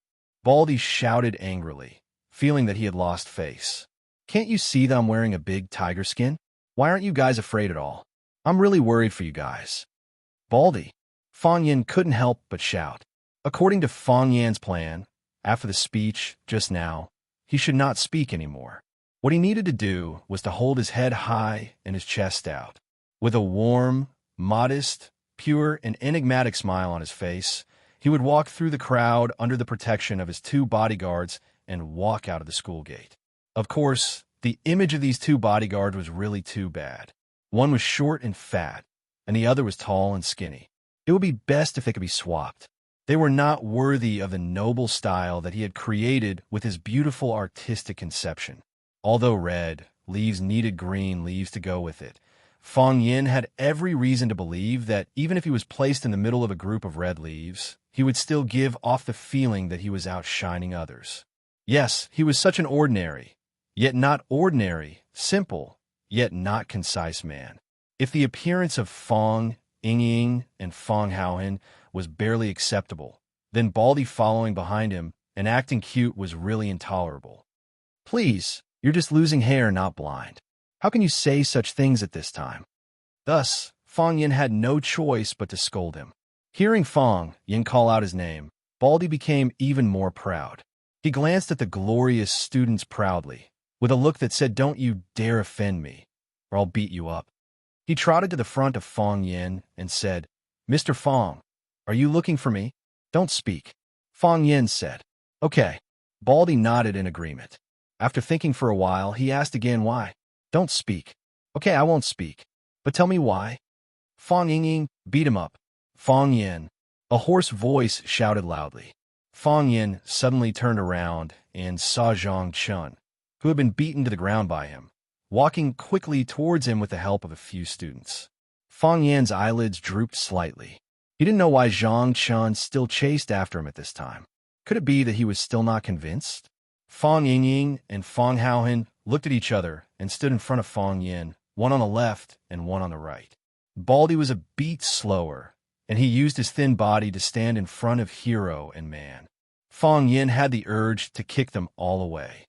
Zhang Chun is already injured like this. Why are you guys standing in front of me? Even if you want to steal the limelight, you don't have to be so blatant, right? Coach Zhang, are you okay? Coach, how are your injuries? Coach. Wherever Zhang Chan went, the students would greet him respectfully. They didn't look down on him just because he lost the battle with Fong Yan. On the contrary, after witnessing Fong Yan's true strength, the students of Glory Martial Arts School respected and admired Zhang Chen even more. It should be known that not everyone could last so long in front of Fong Yan. If they asked themselves honestly, they wouldn't be able to do it. Zhang Chen ignored the concerned questions of the students and walked straight towards Fong Yan. His body was slightly bent, and it was obvious that his shoulder or spine was injured. His right leg was a little strained when he took a step. He probably sprained it or injured it. His face was covered in blood, his hair was messy, and his clothes were wrinkled and covered in dust. He looked miserable. However, his eyes were still bright and sharp. He stared at Fong Yan without blinking, as if he was afraid that if he blinked, Fong Yan would disappear. Dong, Zhang Chun finally stood in front of Fong Yan. He raised his head and looked at Fong Yan's eyes with a serious expression. Fong Yan didn't speak, and neither did Zhang Chun. The two of them looked at each other affectionately, as if they were lovers about to part. Being stared at by a man like that for a long time, Fong Yan really felt a little uncomfortable. He cupped his hands toward Zhang Chun and said, "Swords have no eyes. Fists and feet are merciless. Sometimes on a martial arts field, even if you want to stop, you have no choice. If I hit too hard, please forgive me, Coach Zhang." "I want to worship you as my teacher," Zhang Chen said. "What?" Fong Yan couldn't believe his ears. "I want to worship you as my teacher," Zhang Chen said again. His voice was louder than before, and his expression was more determined and persistent. "Please accept me as your disciple." The teachers and students of Glory Martial School were all stunned. Zhang Chen wanted to worship Fong Yan as his teacher.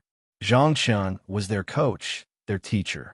If he worshipped Fong Yan as his teacher, then what should they call Fong Yan? With such a close relationship, how would they fight in the future? Fong Yan looked at Zhang Chen's eyes and knew that this man wasn't lying. He really wanted to worship him as his teacher. Fong Yan refused and said, "Coach Zhang, don't joke around. How am I qualified to be your teacher? Coach Zhang has ample stamina and rich fighting experience. As long as he practices diligently, he will definitely have even more extraordinary achievements in the future." "I'm not joking. I really want to worship you as my teacher.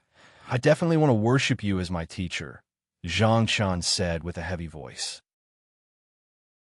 Because his emotions were too agitated, the wound on his chest was pulled, and he even covered his mouth and coughed a few times.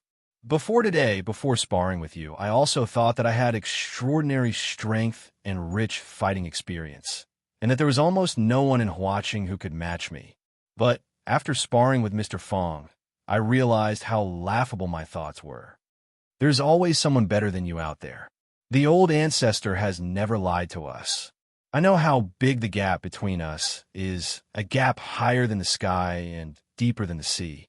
You have the qualifications to be my teacher, but I'm afraid that I don't have the qualifications to be your disciple." Zhang Chun bowed his head and bowed, almost using a pleading tone to say, "Mr. Fong, please accept me as your disciple." Fong Yan sighed softly and said, "Coach Zhang, I can't accept you as my disciple. I'm just a teacher, a language teacher. The martial arts I learned are to strengthen my body, and I've never thought of using it for anything else. I'm a low-key person, and I don't want my life to become overly complicated. So, let's maintain the status quo. You continue to be the coach of brilliant martial arts school, and I'll continue to be my language teacher at Rosefinch Secondary. When we're free, let's meet up for a drink. It's that simple." Fong Yan waved his hand and said, "I have to go back. The next 2 periods are language classes." Zhang Chun tried his best to straighten his back and said to the students who were supporting him on both sides, "Let go of me." "Coach, let go," Zhang Chun shouted. The students didn't dare to disobey and could only let go of his arms. Thump! Zhang Chun knelt on the ground.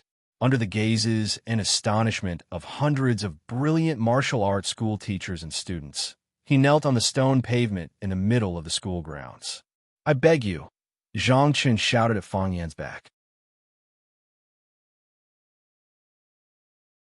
Chapter 111. A man's knees were gold. Zhang Chen's kneeling really gave Fang Yan a headache. Accept it? That was not realistic. It was not like what was written in novels or movies. The reason was that Kung Fu was only passed on to males and not females. Although Fang Yan knew that there were indeed many sects that still adhered to such a rule, they would rather let their Kung Fu be lost than teach it to outsiders. However, Fang Tai Chi was open to the public. Whether it was Fang Yingying or Fang Haoan, they were not members of the Fang family. And Mo Qingdi, who was originally trained by the Fang family to be their successor, was also not a member of the Fang family. He was just a language teacher. He could run away at any time. His own Tai Chi heart was stagnant. Fang Yingying and Fang Haoan's jobs had not been settled. He had too many important things to do. How could he have time and energy to train disciples?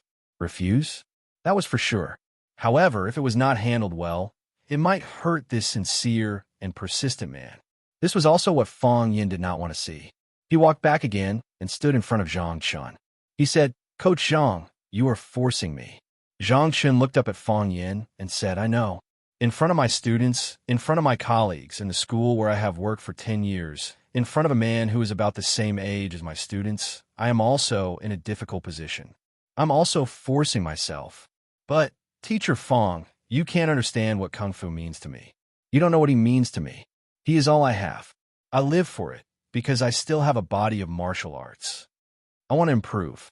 I want to be strong. I want to be like Mr. Fang. I know that I only have brute force. I haven't found the skill to use it. Mr. Fang, please teach me. Mr. Fang, please teach me. What should I do?" Needless to say, Zhang Chen's comprehension was very high. After exchanging blows with Fang Yan, he had already discovered his shortcoming. In the past, he only used to hit people with force. Today, he discovered another realm from Fang Yan. Fang Yan didn't use much strength. When he hit people, it was easy and casual. In fact, he even borrowed the strength of the attacker. But you didn't even get to touch the corner of his clothes before you were knocked down by him. This was the difference between the two of them. Of course, this was only what he could see with his naked eye. There were also many things that he couldn't see with his naked eyes. We often say that there are 3 realms in life. The first realm is to see mountains as mountains and water as water. The second realm was to not see mountains as mountains and not see water as water.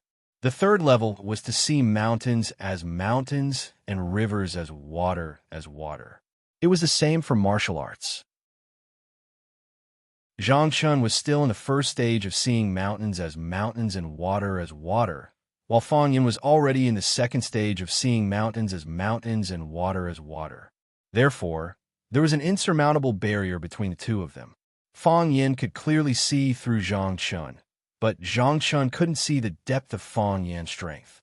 Fang Yan raised his eyebrows and said, "Coach Zhang, why make it so difficult for me to force you? To be honest, before we met today, we weren't very familiar. You don't understand me, and I don't understand you. Even when I walked into the gates of Glory Martial Arts School, I still had some prejudice against you. I thought it was because of what happened that night that you deliberately challenged me to take revenge. Of course, now that I've come into contact with Coach Zhang, I know that my thoughts were gauging the heart of a gentleman with my own mean measure. Coach Zhang's character and strength are both trustworthy, but I don't think this is the reason why I should accept you as my disciple. You're anxious to improve, anxious to become stronger. I'm the same as you. I'm also anxious to improve. I also have stronger people to defeat. I'm very busy every day. So you too. So, let's talk about becoming your disciple in the future." Seeing the disappointment and pain in Zhang Chen's eyes, Fang Yan couldn't bear it and said, "However, we can be friends. In the future, if you have any doubts or questions, you can ask and we can discuss them together. 2 people discussing is always better than 1 person thinking bitterly, right? Come, get up. Don't kneel." As Fang Yan spoke, he bent down to help Zhang Chen up from the ground. Kneeling in front of him, in front of so many people, what was this? Fang Yin couldn't bear it. No, I must become your disciple. Zhang Chun still insisted on kneeling on the ground, his expression firm and voice stubborn as he said, I know, my actions today were too rash. I know your rules. Accepting a disciple doesn't just look at the disciple's comprehension. It's more important to look at the disciple's temperament. You still don't understand me, so not accepting me is a matter of course. I will persist. I will definitely wait until you are willing to accept me as your disciple. Fang Yin looked deeply at Zhang Chun, patted his shoulder hard, and said, Find some alcohol to rub your wounds. Don't do any extreme exercises these few days. After saying that, Fang Yin turned and left. Fang Yingying and Fang Haohan, the two dutiful bodyguards, immediately followed. Baldy wanted to say a few more harsh words, but he didn't know what else to say after holding it in for a long time. He waved his hand and left behind Fang Yin in a very stylish manner. Fang Yin. At the entrance of Brilliant Martial Arts School, a clear girl's voice came from behind. Fang Yin turned around and saw Qin Yiqian in rose-finch uniform running towards him. Tang Cheng was a competent follower, following closely behind Qin Yiqian. Why are you two here? Fang Yin asked doubtfully. Qin Yiqian looked up and smiled lightly, saying, If you say you only saw me now, I will pretend to be deceived by you. Okay. Fang Yin knew that his lie was seen through by Qin Yiqian. He had indeed seen Qin Yiqian and Tang Cheng standing outside the crowd a long time ago. In a strange place like Brilliant Martial Arts School, where there were many boys and almost zero girls, it was hard not to notice a stunning girl like Qin Yiqian. Fang Yin smiled awkwardly and said, What's the matter? Nothing, Qin Yiqian said. I ran over to ask you a question. What question? Fang Yin, I like you more and more. What should I do? Fang Yin blushed and pretended to be angry. What are you talking about? Hurry back to class. He looked at Tang Cheng and said, Tang Cheng, you have to supervise Qin Yiqian to class. You are not allowed to skip class, or else I will deduct your conduct points. After saying that, Fang Yin turned around and left. His footsteps were swift and fast. Fang Yingying and Fang Haohan looked at each other, hesitated for a moment, and then quickly chased in the direction that Fang Yin left. Junior Martial Uncle, who is this little girl? Why is she so bold and fierce? Fang Yingying followed behind Fang Yin and asked, I feel that she is very dangerous. Fang Haohan heard that the woman was in danger and said, I will go take care of her. Fang Yingying stopped Fang Haohan, who wanted to go back and beat the girl, and said, Junior Martial Uncle is very dangerous. Don't worry, no one is safer than you. Even I am 100 times more dangerous than you. Fang Haohan thought carefully, but still couldn't figure out why he was so safe. Junior Martial Uncle and Fang Yingying's kung fu were better than his. It shouldn't be. She is prettier than Miss Yi, Fang Yingying praised. After a pause, he thought of Miss Ye's ferocious look when she beat people, so he quickly changed his words and said, She is as beautiful as Miss Yi. I don't think she is very beautiful. Baldy was very proud, but deliberately showed a trace of disdain, and said, She is just Qin Yiqian. She walks in front of me every day. Baldy was the school's security guard, and his duty was to protect the safety of the students at the school gate. Of course, he occasionally cooperated with the school to check if the students were wearing their student IDs. Qin Yiqian indeed walked in front of Baldy every day after class. Xiaxia Mountain. It was the highest mountain in the Lingnan area and also a famous tourist attraction in Huaqing. Because the 9th class performed well when they received the Wu Run investigation group, the school specially allocated a sum of money for the 9th class's travel expenses as a reward. After a discussion with the students, Fang Yin chose Xiaxia Mountain, which was near Huaqing. They would leave on Saturday and go back on Sunday afternoon. They would spend a night on the mountain. Every student looked forward to watching the sunrise from the top of the mountain. However, in order to persuade the school to agree to their plan, Fang Yin tried his best to persuade Lu Chaoga. The luxurious bus spun and spun on the rugged mountain road. Fang Yin stood beside the driver with his back facing the mountain rocks and grass in front of him. He looked at the bus full of Class 9 students and said, "Students, come. Let's sing a song." "What song?" The lively Su Ying was the first to ask. Fang Yin thought about it and felt that he was not good at this kind of thing. He said, "Who is the member of the sports committee?" "That's me." Su Ying's cheerful voice sounded again in the bus. Fang Yin looked at Su Ying and said, "Then, Su Ying, you take the lead and sing a song. Everyone sing along. Since it's a trip, how can there be no singing?" "Then let's sing A Love Letter by Teresa Tung. I like this song very much." Su Ying looked at Fang Yin and said, "A love letter of yours makes my face blush and my heart skip a beat." "Ready, go." "A love letter of yours makes my face blush and my heart skip a beat. Your frankness and passion make me not know what to do. Your tender and sweet feelings are like the rhythm of nature lingering in my ears. Your love makes me think about you day and night." The students' cheerful and melodious voices came from a bus. However, when Fang Yin heard this song, he felt restless. He looked at Su Ying, who was singing passionately, and thought to himself, "Could she be the one who stuffed a paper crane love letter into my lesson plan?" Chapter 112. The stream flowed gently, and the waterfall flowed violently. The colorful mountain scenery made people feel like they were in a fairyland painting. In the 10th month of the human world, fiery red maple leaves covered the mountains and plains like sunset. This was the origin of the name Sunset Sacrifice Mountain. Beside a small stream in the depths of the mountain forest, two young and cute girls were sitting on a small stool, concentrating on drawing on a drawing board. They had obviously been here for a long time.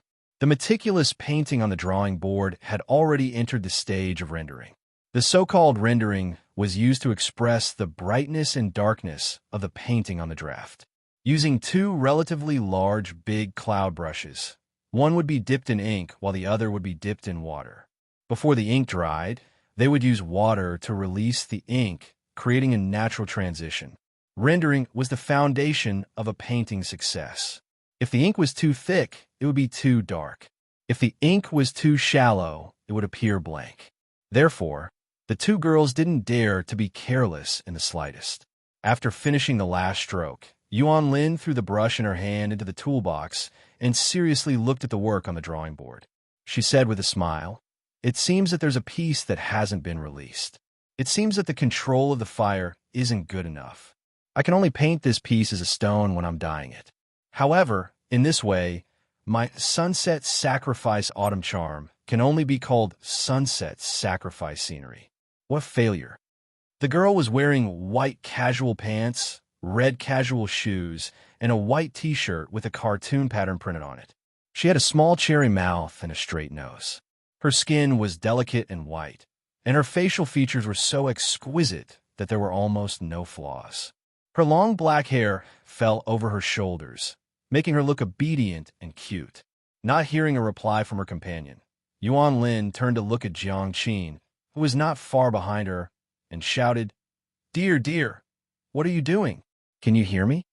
Jiang Qin raised his head and glanced at Yuan Lin, then quickly shifted his gaze back to the drawing board in front of him. He said, "Wait, I haven't finished rendering yet." Her long hair was tied into countless small braids, revealing a clean and cute forehead. Some people said that those who dared to reveal their smooth forehead were either handsome or beautiful. This saying might not be suitable for everyone. After all, Sister Feng also had such a hairstyle, but it was fully fulfilled on this girl. The sky blue skinny jeans were stained with a lot of paint, and the colorful canvas shoes looked a little old, but it gave off an artistic feeling. She wore a white singlet, revealing a large portion of her snow-white neck and sexy collarbone. It was covered with a plaid striped shirt. Only the bottom two buttons of the shirt were fastened, making it look casual and fashionable. She was also a beautiful girl. At first glance, she looked somewhat similar to Yuan Lin. However, upon closer inspection, one could see that the two of them were clearly different. Yuan Lin looked obedient and docile, but her personality was lively and quick-witted, while Jiang Qin's dressing style was like a ghost horse, but it gave people a lazy and gentle feeling. Their looks and personalities contradicted each other, yet they were a perfect match. Perhaps this is what we often say. When a person lacks something, he will chase after it. Your painting skills are better than mine. Teacher also said that you are more talented than me. Usually, you finish painting before me. Why are you slower than me today? A smile appeared on the corner of Yuan Lin's mouth. She suddenly ran toward Jiang Qin and said, "What are you painting? Let me see." Clatter. Jiang Qin immediately put down the brush and quickly took out a piece of white paper from under the drawing board to cover the painting he was just developing. Yuan Lin could only see a vague shadow, so she couldn't determine what Jiang Qin was painting. She pouted and said, "Jiang Qin, you are not loyal. I have shown you my painting. Why don't you show me yours? Didn't you say you want to paint maple falling full stream?" Not far from them, there was a small stream. The water was clear, and there were countless withered maple leaves falling from it. Jiang Qin liked it at first sight, so he wanted to paint this scene. He also gave it a name, Maple Falling Full Stream. "Yuan Lin, you are so annoying," Jiang Qin said with a red face. "How am I annoying? I just want to see your painting. If you want to see mine, please feel free. I'm not going to be secretive like some people are." "Humph, you have a guilty conscience," Yuan Lin said with disdain. She suddenly seemed to understand something. She looked at Jiang Qin with a strange look and said, "Jiang Qin, you are not painting that, are you?" Jiang Qin's cheeks became redder. He pretended to be righteous and said rudely, "How am I feeling guilty? What do I have to feel guilty about? My maple falling full stream is not finished yet. Of course, I can't show it to you. I want to show my work in the most perfect way. It is still gray now. Why must I show it to you?" "No." Yuan Lin stared at Jiang Qin with sparkling eyes and said, "That's not the reason. There must be another reason." "No, there is. If I say there isn't, then there isn't. If I say there is, then there is. Think what you want. If you want to prove yourself, then show me your painting." "I won't. Why should I prove it to you? You have a guilty conscience. You are a thief. You are a ghost. Annoying ghost." Amidst the red leaves and green grass, the two girls quarreled with each other. Their coquettish and somewhat embarrassed appearance, and their clear and melodious voice, like the tinkling sound of a clear spring behind them, made people feel relaxed and happy, and made people want to draw them into a painting. Jiang Qin and Yuan Lin lay side by side on the maple leaves in the grass, looking at the fiery red maple tree above their heads in a daze. After a long time, Yuan Lin asked, "Are you still thinking about him?" "Thinking?" Jiang Qin sighed softly. "Rather than thinking, it is better to say that I miss him. Then I still miss him," Yuan Lin said. "For women like us, if we sigh for a man, it means that we have him in our hearts.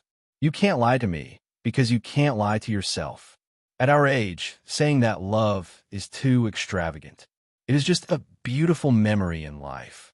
In the future, we will experience countless such fragments, and when these pictures are pieced together, it will be our lifetime of love. It is just that my time with him is too short. It is so short that I don't know what to recall even if I try my best. A gentle look, a touching word of love, or even just an ordinary brush of the shoulder could be the content of memories. Is he really that good? Not good at all. Then why can't you forget him?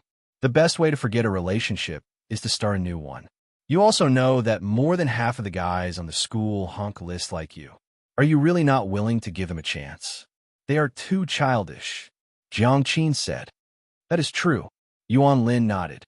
"They only know how to send flowers, snacks, and write love poems. Their thinking is not mature at all.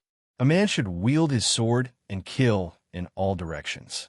A concubine plays the zither, drifts with her husband, and laughs with him 3,000 times. Why don't they understand?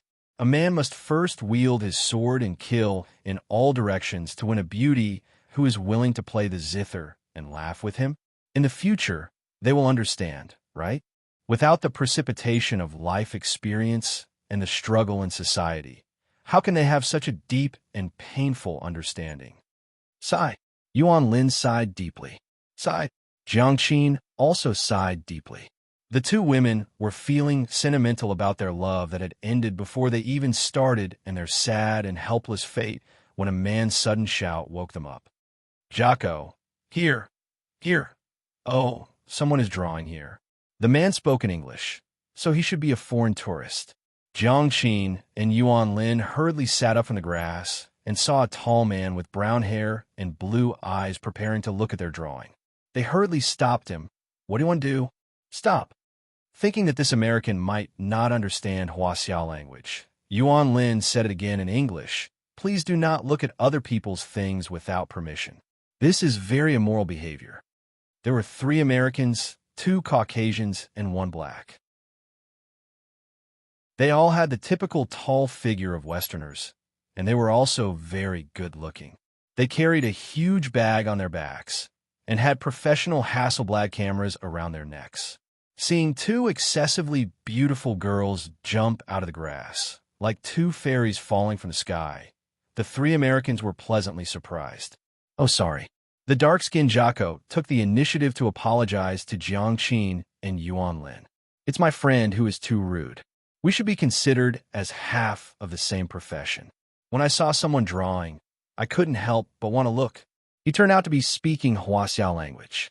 Although he was not very fluent, there was no problem in communicating. He pointed to the camera hanging around his neck and said, "We are photographers. The photographers of National Geographic magazine. You write the beautiful picture in front of you on paper, and we record the beautiful picture with the camera. We are all artists, aren't we?" Hearing that the man claimed to be a photographer of National Geographic magazine, Jiang Qin and Yuan Lin were a little relieved. National Geographic was a very famous travel magazine in the world, and both of them were die-hard fans of National Geographic. After so many years of reading the magazine, now seeing their staff, they felt a sense of surprise and familiarity. Seeing the 2 girls let down their guard, the smile on Jaco's face became more charming. He took the initiative to reach out to Yuan Lin and said, "Hello, I'm Jocko. This is my companion, Mason. Oh, the one who shook hands with your friend is Bolton." After the introduction, Jocko looked around professionally and said to Jiang Qin and Yuan Lin, "2 beautiful ladies, I have a very important thing to ask of you. Please promise me." "What is it?" "Can you be our models?" Jocko said sincerely. Chapter 113. Models.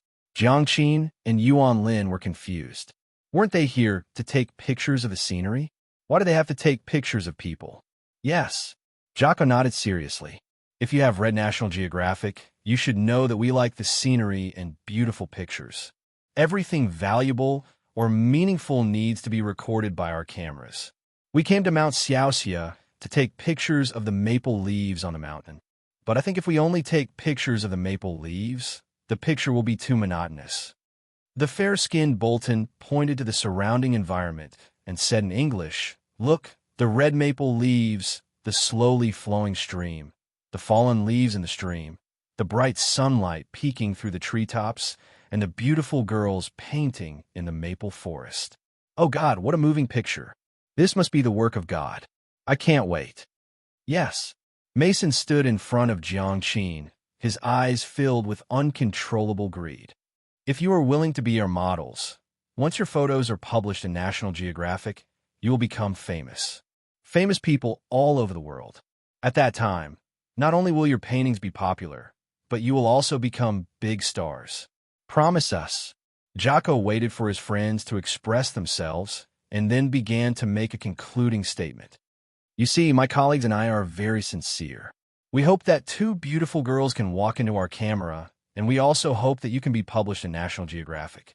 One had to know that this magazine wasn't something that just anyone could publish. Even Jessica Alba and Angelina Jolie can't." Jiang Qin and Yuan Lin looked at each other and immediately understood each other's thoughts. Jiang Qin stood up and said, "Thank you for your kindness, but I'm really sorry we don't want to be models. This is not suitable for us." "How could it not be suitable?" Jacob said anxiously. "You are so beautiful, like a masterpiece of God. The scenery here is so beautiful, and also a masterpiece of nature. A beauty matched with a beautiful scenery. Wouldn't they be equally matched? Oh, don't reject us. We'll go crazy." "What a pity," Mason said. "It's not every day that something like this happens." It has been almost a month since we arrived at Huaxia. We have been wandering around Xixia Mountain for 3 days. Today, we have finally found the scenery that can truly move one's heart. However, this cannot be separated from the two beautiful ladies. You are the souls in the painting, and the maple leaves that cover the mountains and plains are just your decorations. I'm really sorry, Yuan Lin said. We're still students. We don't want to be famous. I don't want to be featured in National Geographic. I hope you can consider it carefully. If you are willing, we are willing to pay you a considerable sum of money. Of course, this will have to wait until your photos are selected by the magazine. Jocko said. He felt very strange. They had used this trick to deceive many girls and women in Huaxia. They had been in Huaxia for a long time. When they had nothing to do, they liked to go to the bar. When those women saw their appearance and identity as Americans, they would flock to them and take the initiative to sleep with them. Even some women who were not very interested in them, when they inadvertently revealed their identity as National Geographic photographers and proposed to take a group of photos that had a sense of art and showcased the lifestyle of women in Huaxia, they immediately lost the ability to resist and obediently followed their orders. However, these two girls had the courage to refuse again and again. Why would they refuse? Didn't they want to become famous overnight? Didn't they like foreign men? Weren't girls of this age the most easily tempted and the most materialistic? Yuan Lin wanted to refuse again, but Jiang Qin reached out and pulled her arm. Yuan Lin looked at Jiang Qin in surprise. Could it be that this girl had fallen for him? Will there be a fee? Jiang Qin asked in fluent English. Jocko laughed and said, Of course. Our fee is the highest in the industry. If we get the money, we will definitely give you a very good fee. If you don't believe us, we can pay some deposit in advance. We believe you. Jiang Qin smiled sweetly and said, How should we take the photo? Jocko and his friend Mason Bolton looked at each other and said, Just maintain your normal posture when you are painting, then let's go wash our faces first. Our faces are dirty. It won't look good in photos, Jiang Qin said. No need. Mason stepped forward and blocked the way of Jiang Qin and Yuan Lin. He said, Just maintain the current state. Very good. What we want is the original state. If that's the case, Jiang Qin said, That couldn't be better. Can we go to the bathroom first? Mason frowned slightly, a little unwilling. Jocko pulled him aside and said to Jiang Qin and Yuan Lin, Of course, no problem. You are really a gentleman, Jiang Qin praised. Thank you for your compliment. Jocko was overjoyed in his heart. He knew that his goal was about to be achieved. These two small fish had taken a bait. Jiang Qin grabbed Yuan Lin's hand and said, Didn't you say you wanted to go to the bathroom? Let's go. Let's go together. Yuan Lin thought, When did I say I wanted to go to the bathroom? However, she had already sensed that the atmosphere was not right. So she let Jiang Qin grab her hand and walked away. Jocko. Mason's tone was not good, and he looked at Jocko with resentment. Jocko made a shushing gesture, signaling Mason to be quiet, and pointed to the drawing board and toolbox not far away. Only then did Mason feel relieved. The drawing board and toolbox were still there, so the two girls would be back soon. There's an old saying in Huaxia, throw a long line to catch a big fish. As long as they are willing to come back, they will definitely go with us. When have we ever failed? I'd better go and take a look, Bolton said worriedly. Jocko nodded and said, That's good. Don't let them go too far. The scenery here is very good. Bolton understood and said, Of course. I like it here too. Jiang Qin and Yuan Lin were alone, so Yuan Lin had a chance to ask, Sweetheart, are we really going to be their models? Of course not. Jiang Qin dragged Yuan Lin's hand and hurried away. I'm lying to them. The three of them are not good people. Not good people? Aren't they National Geographic photojournalists? I don't know if they are reporters or not. Didn't you notice?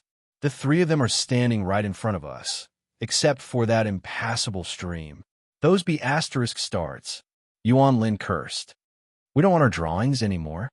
Safety first, Jiang Qin said. Let's go find the police and ask them to take us to the drawing board. That's all we can do, Yuan Lin said. Let's go faster. We can't go too fast. This place is too remote, Don't let them suspect. Just then, they heard the sound of something breaking behind them. Jiangqin knew they were being followed, so he shouted, "Run!" Thus, the two little girls broke into a run.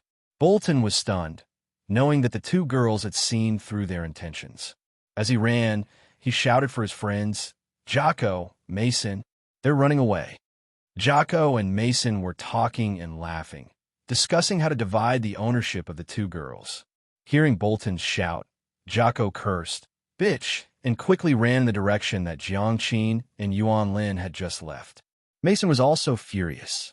He ran over and kicked away the two easels on the ground, and also ran in the direction of Jocko. In order to find the scenery that satisfied them, the two girls went to the back mountain that had not been fully developed. The mountain road was rugged and steep, but fortunately, both of them were famous athletes in the school, so they ran very fast. They were very fast, and so were Bolton and the others who had been following them. Seeing that they were about to catch up, Jiangqin and Yuan Lin shouted, "Help! Help!" The students happily toured the mountains and rivers, while Fong Yin was thinking about a love letter along the way. Why did Suing take the lead in singing that song? Was she trying to hint at something? "Mr. Fong, can we take a photo?" Several girls in the class ran over and looked at Fong Yin with a smile. "You guys go ahead." Fong Yin waved his hand. "I'll help you take a photo." "Mr. Fong, don't be so stingy, okay? We know you're a celebrity.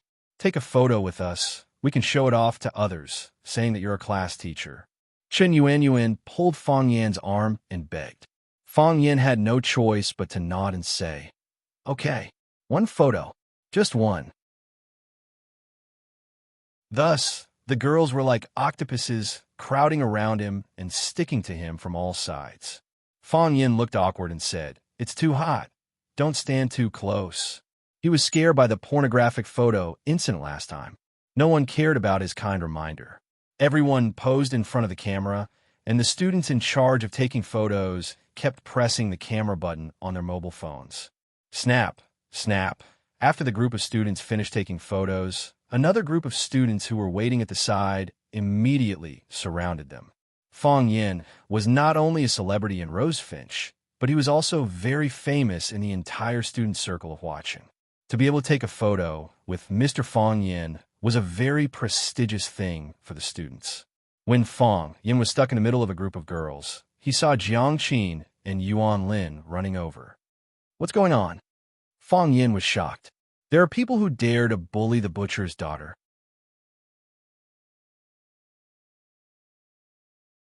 Chapter 114. Whether it was a hero or a coward, every man wanted to save a beauty. Fong Yin was surrounded by a group of students taking pictures, and he didn't have time to react. The boys of Class 9 had already crowded around them. Think about it. There were two charming little beauties running and shouting help. Any normal person would have a normal reaction, right? Huang Haoran's eyes were highly myopic, but today he was unusually agile and ran first. He let Jiangqin and Yuan Lin run past him, and then he opened his arms to intercept them. He pointed at Bolton, who was following closely behind, and scolded, "What are you doing? Why are you chasing them?" Seeing his prey run away, Bolton couldn't suppress the anger in his heart. He pushed Huang Haoran away and said in English, "Go away, you dwarf." Huang Haoran was indeed not tall. When he stood next to the tall Bolton, they looked like a giant and a dwarf. Moreover, Huang Haoran's strength was not as great as Bolton's.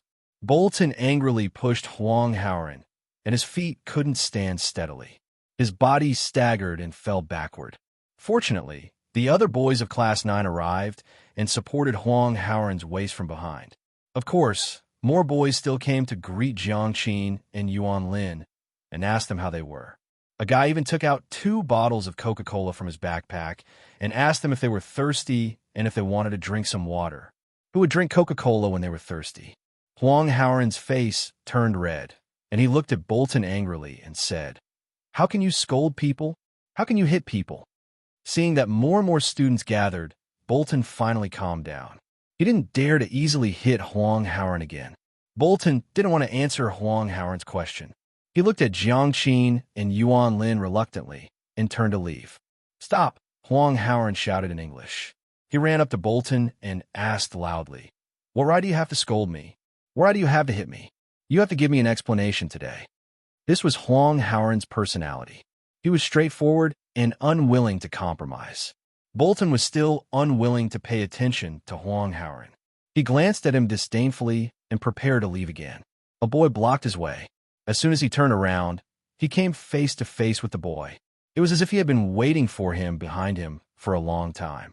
Tang Cheng pointed at Huang Haoran and said, "Although I don't like to meddle in other people's business, you still owe him an explanation." Tang Cheng spoke in English, and Bolton had no language barrier at all. "Go away," Bolton said angrily. He stretched out his furry hand and slapped Tang Cheng's forehead, trying to push Tang Cheng away as well. "Ha!" Before his hand could reach Tang Cheng's face, the back of his hand was slapped. Tang Cheng used a lot of force, and the back of Bolton's hand immediately turned purple. After slapping Bolton, Tang Cheng looked at Bolton calmly and said, "I don't like men touching my body."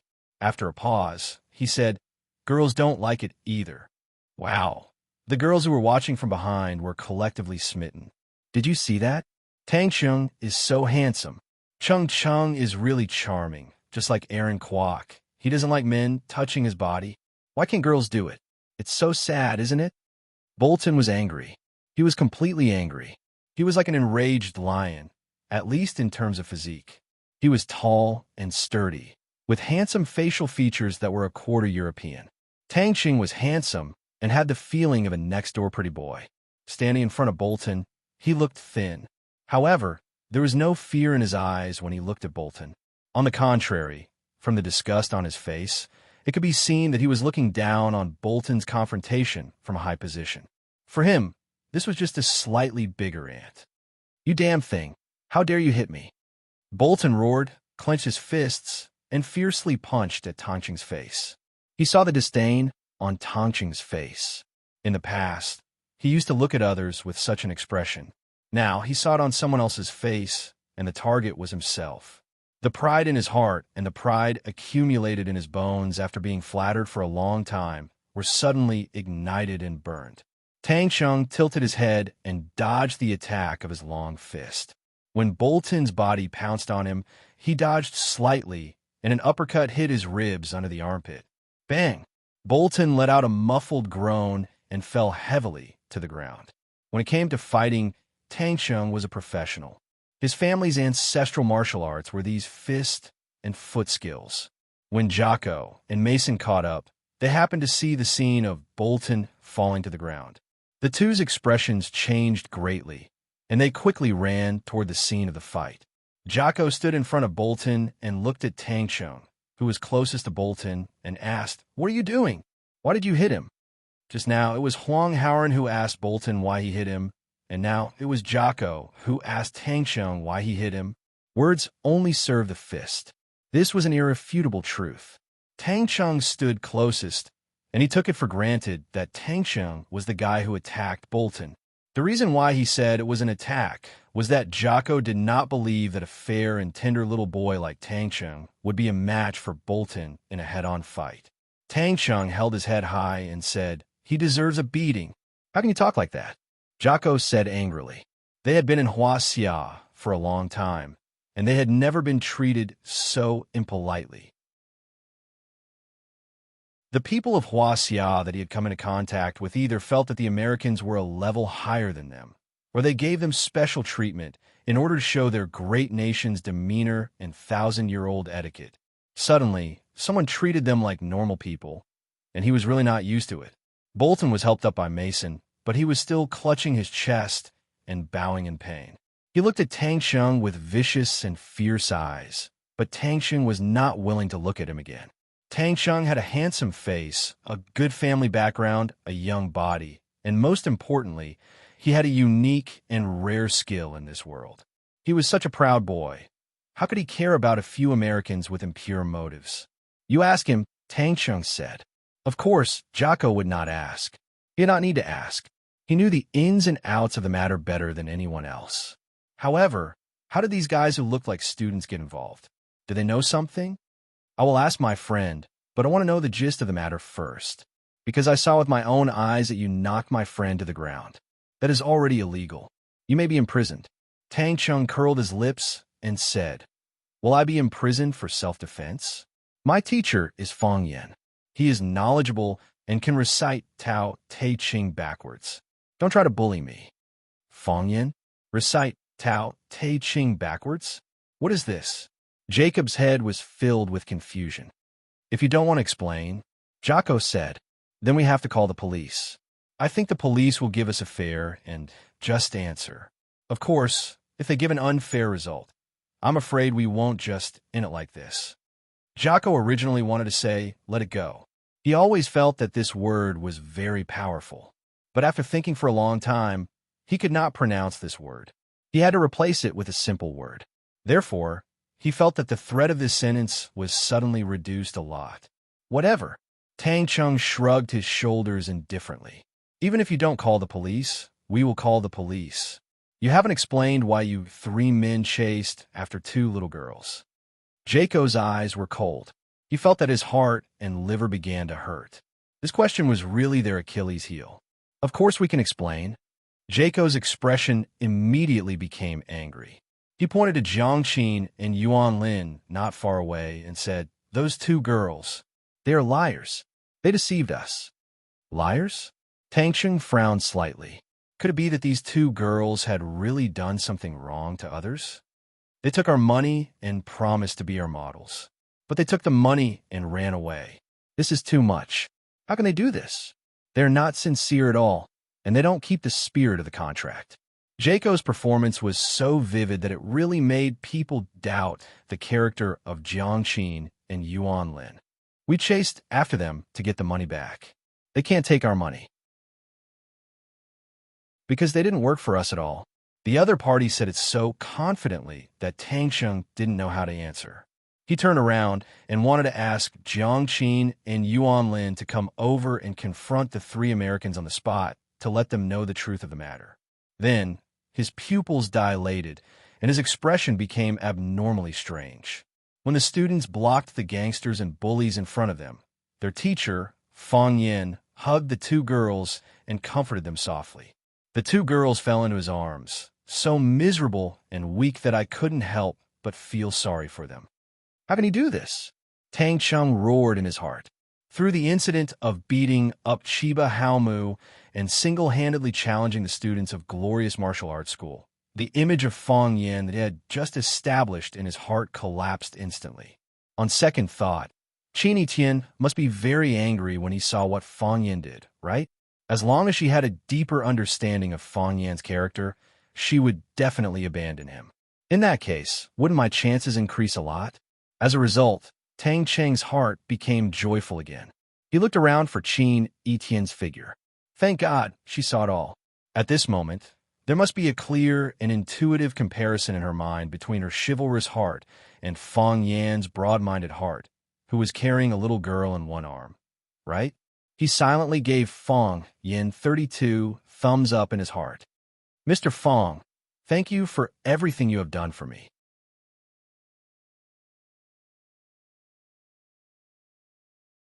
Chapter 115. If Fong Yen knew what Tang Ching was thinking, he would slap him 32 times on the head. He was just yelling at the female students to keep a distance from him and not stand too close to him. In the blink of an eye, 2 little girls threw themselves at him. Do you think he was willing? Have you ever thought about his pain and grievances? Do you know how hard he worked? Jiangqin and Yuan Lin threw themselves at him and hugged his waist. What would he do? Did he have to push them away forcefully? Moreover, Fong Yen could see that the 2 little girls were really frightened. They didn't come over to take advantage of him on purpose. Who would run hundreds of miles from the city to Xixia Mountain just to take advantage of a man? He was not Liu Dehua, Wu Yinzu, or Gu Tianla. Fong Yen hugged Jiangqin and Yuan Lin, but his eyes were paying attention to the confrontation between Tang Ching and the foreigners. When the 2 little girls calmed down a little, Fong Yen asked, Is what they said true? What? Jiangqin looked up at Fong Yen. Because there was a big difference in height between them, she raised her neck too much. Fong Yen looked down and saw Jiangqin's snow-white neck. They said, Fong Yen let go of Jiangqin and Yuan Lin's shoulders, pointed at Jocko, Bolton, and Mason and said, "You promised to be models for them, but you took the money and ran away. I don't believe it anyway." Jiangqin and Yuan Lin were really scared just now. Both of them were lovers of calligraphy and painting, and they learned meticulous brushwork from Mr. Li Sanxing at school. Mr. Li Sanxing had always thought that Jiangqin and Yuan Lin were the most talented among the many students. Jiangqin's comprehension was higher than Yuan Lin's. Jiangqin was good at painting small scenes, although the scale was not broad enough. But it was novel and touching. Yuan Lin was greedy for novelty, but she didn't have the ability to control the layout of the aura. Therefore, he was not as optimistic as Jiangqin. Mr. Li Sanxing often asked his students to walk out into the crowd and into nature. Copying famous artists, imitating pictures or photos, the scene was there, but the feelings were gone. In the end, it couldn't compare to the soul that he personally comprehended outside. It was the season when maple leaves were in full bloom. It was not the first time that Jiangqin and Yuan Lin had come to Xixiao Mountain to sketch. He didn't expect to encounter such a thing on this trip. When they saw Fang Yin, they rushed over as if they had met their savior. She threw herself into Fang Yan's arms and temporarily forgot about the danger outside. They didn't even hear what Jocko and Fang Yan's students said. Now that they heard it from Fang Yan's mouth, Jiangqin and Yuan Lin glared at the same time and jumped out of Fang Yan's arms angrily. Yuan Lin said angrily, "Shameless! How could they say such a thing? When did we ever take their money? Those old hooligans, they did bad things and found such a dignified excuse to push the blame on us. They said they were reporters from National Geographic and wanted Yuan Lin and me to be their models. We didn't take their money at all. They wanted to give us money, but we confiscated it. I knew they weren't good people, so I deliberately said I needed to go to the toilet, and then Yuan Lin and I ran away. They chased after us, but luckily we met you." After listening to the two girls' explanation, Fang Yin roughly understood what had happened. He smiled and comforted them, saying, "Don't worry, I'm here." After hearing Fang Yan's words and seeing his confident and gentle smile, Jiangqin and Yuan Lin's eyes became a little red. In such a dangerous situation, it was indeed a happy thing to have someone willing to stand up for you and protect you. "Shall we go talk to them?" Fang Yin asked. "Okay," Jiangqin said. "Let's go confront them. Let's make it clear in person." Fang Yin brought Jiangqin and Yuan Lin to Jocko and the others and said with a smile, "I heard you speak Huaxia language just now. It seems that there are no obstacles between us." Fang Yin looked at Jocko, who was standing at the front, and said, "I'm a teacher, the teacher of these students standing in front of you. At the same time, on this Xixiao Mountain, I'm also their only guardian. All their mistakes and responsibilities will be borne by me. Of course, if they do anything to show their faces, I'll also enjoy some of the glory. Also, the two girls you were chasing are my friends." Fang Yin pointed at Jiangqin and said, "When I first came to Huacheng, I rented their house." Fang Yan's words were not to explain to Jocko and the others, but to explain to his students. In public, under the gaze of countless students, the two girls had inexplicably thrown themselves into his arms instead of into Tongqing's arms, or into the arms of any other boy. What would they think of their teacher? Only then did everyone understand that these two girls were Mr. Fang's old friends. In this case, it was understandable why they had thrown themselves into Fang Yan's arms. Because they had met someone they knew. In such a critical situation, they would naturally choose to seek comfort from the person they trusted the most. However, the situation I've learned is completely different from what you've said. They said they didn't take your money, and that you were the ones who were plotting against them. So they ran away out of fear. Based on my understanding of them, I believe what they said is the truth. "No, this is slander," Jocko said angrily. "They took our money, 3,000 yuan. They're lying. You're friends, so of course you're biased towards them and make an unfair judgment. They took your money. What evidence do you have?" Fang Yin asked. "What evidence do we have?" Jocko said. We trusted them wrongly. In the end, they ran away after getting the money. This is too disappointing. Too disappointing."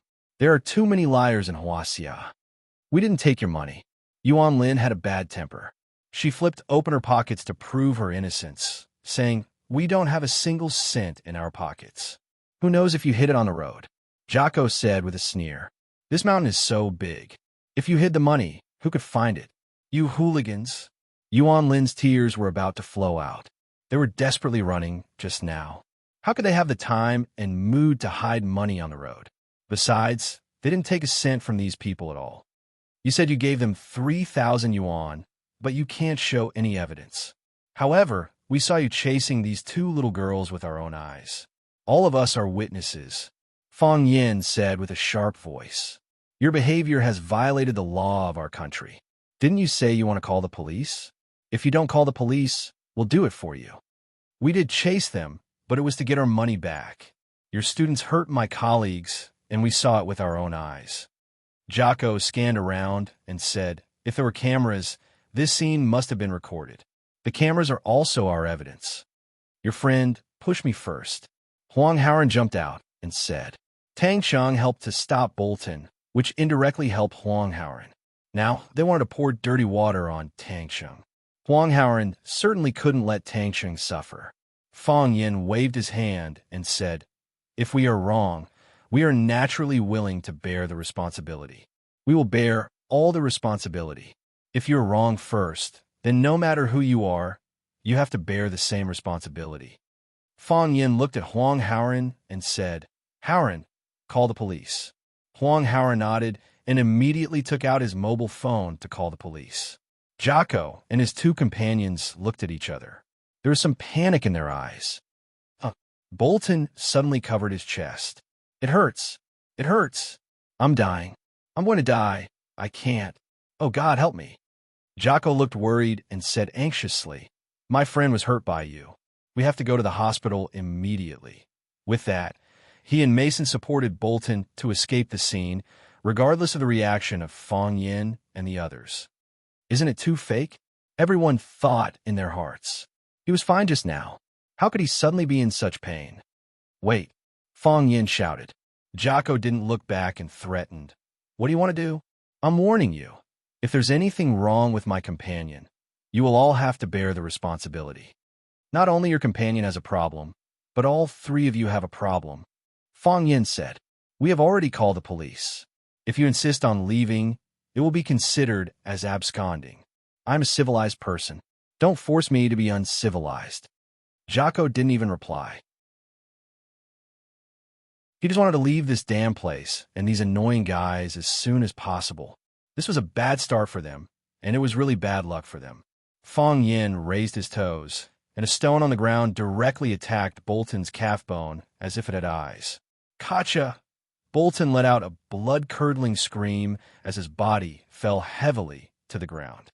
Fang Yin raised his toes again, and another stone flew up and hit Jacob's back heavily. Jacob let out a muffled groan and wanted to continue running. He didn't expect that after taking 2 steps, his legs would give way and he fell to the ground. He still had an expensive camera hanging around his neck. As he fell forward, the camera also hit the stone fiercely. With a bang, it fell to the ground and broke into pieces. Seeing that his 2 companions were attacked one after another, Mason ran faster. Fang Yin searched again and again, but there were no small stones under his feet. Here, at the same time, a stone flew in the direction of Fang Yin. "Thank you." Fang Yin didn't look at it and kicked the stone away. The stone flew toward Mason's body. When Fang Yin felt that the force on his foot was wrong and saw that the stone was the size of a bowl, he couldn't help but be shocked. Who was trying to frame him? If such a big stone were to hit Mason's body, would that blondie still be alive? Fang Yin wailed and ran toward the stone he kicked. "You wait."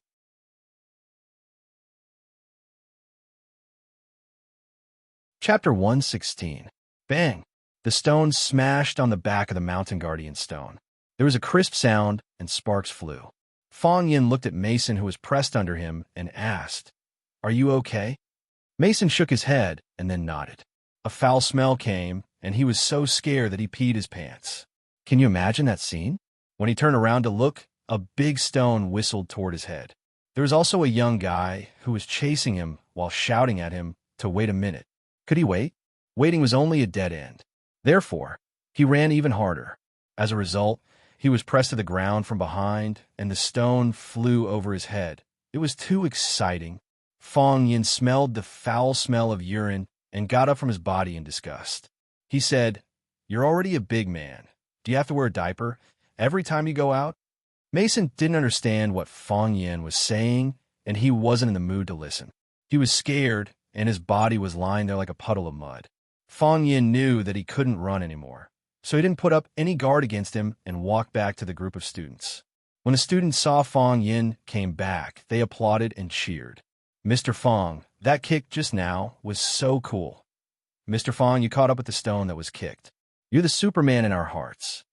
Mr. Fong, who chased the stone and shouted, "Wait a minute," was so cute.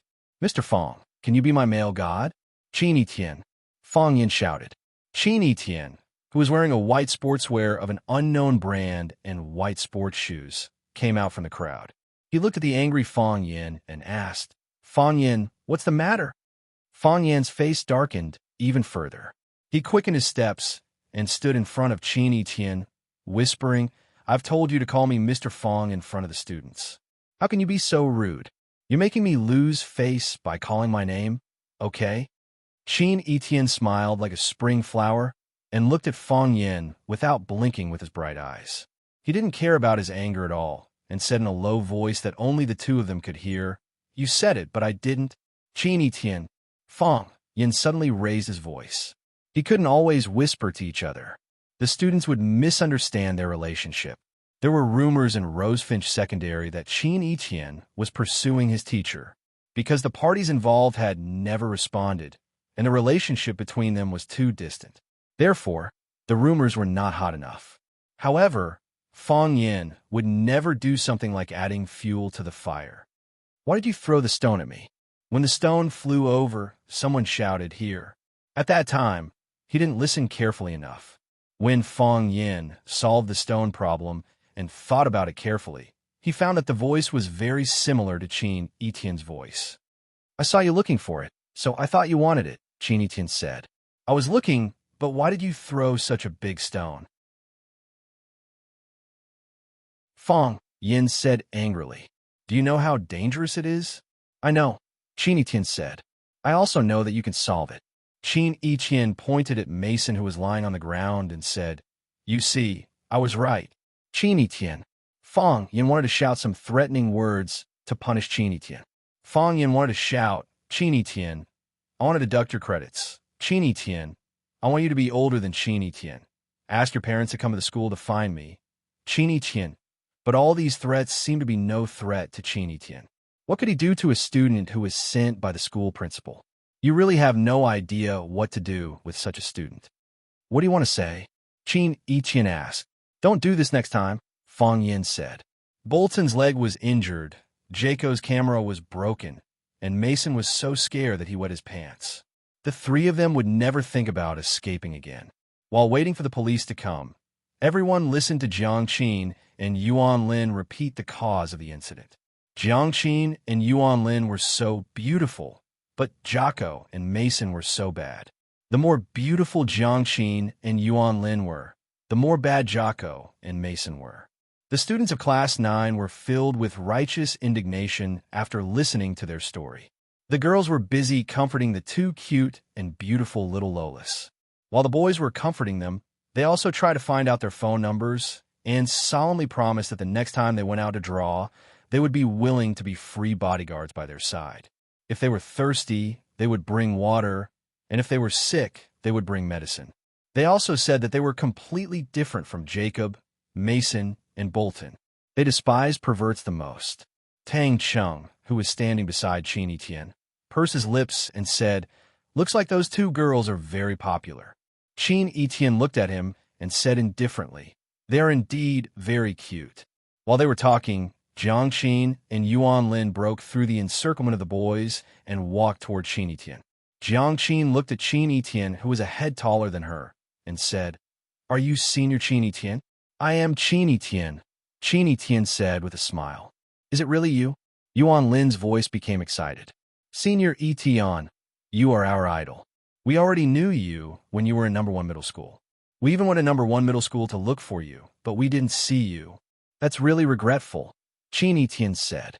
She took the initiative to extend her hand to Yuan Lin and said, "It's not too late to get to know each other now, right? It's not too late. It's not too late." Yuan Lin quickly shook hands with Qin Etienne. "My name is Yuan Lin." "My name is Jiang Qin," Jiang Qin said as she shook hands with Qin Etienne. Qin Etienne looked at Jiang Qin and said, "What a beautiful girl. When Fang Yin lived in your house, he must have given you a lot of trouble, right?" Jiang Qin looked at Qin Etienne with sharp eyes and didn't know why she would say such a thing. "It's all right. Fang Yin is a very easy person to get along with," Jiang Qin said. "You have to call him teacher," Qin Etienne said. "I know. I have always called him teacher Fang Yin," Jiang Qin explained. "Good girl." Qin Etienne touched Jiang Qin's head. Jiang Qin suddenly felt a little awkward and felt a little wronged. But he didn't understand where this awkwardness and grievance came from. The scenic police finally arrived. They were shocked when they saw the 3 Americans lying on the ground. The leading fatso policeman shouted and said, "What's going on? How can you hit people? Who hit people?" Fatso was too fat. The peak of Xinsha Mountain was halfway up the mountain. There were no elevators or cars, so they could only climb it by human strength. This was too painful for Fatso. He cursed as he climbed. He had been suppressing his anger for a long time.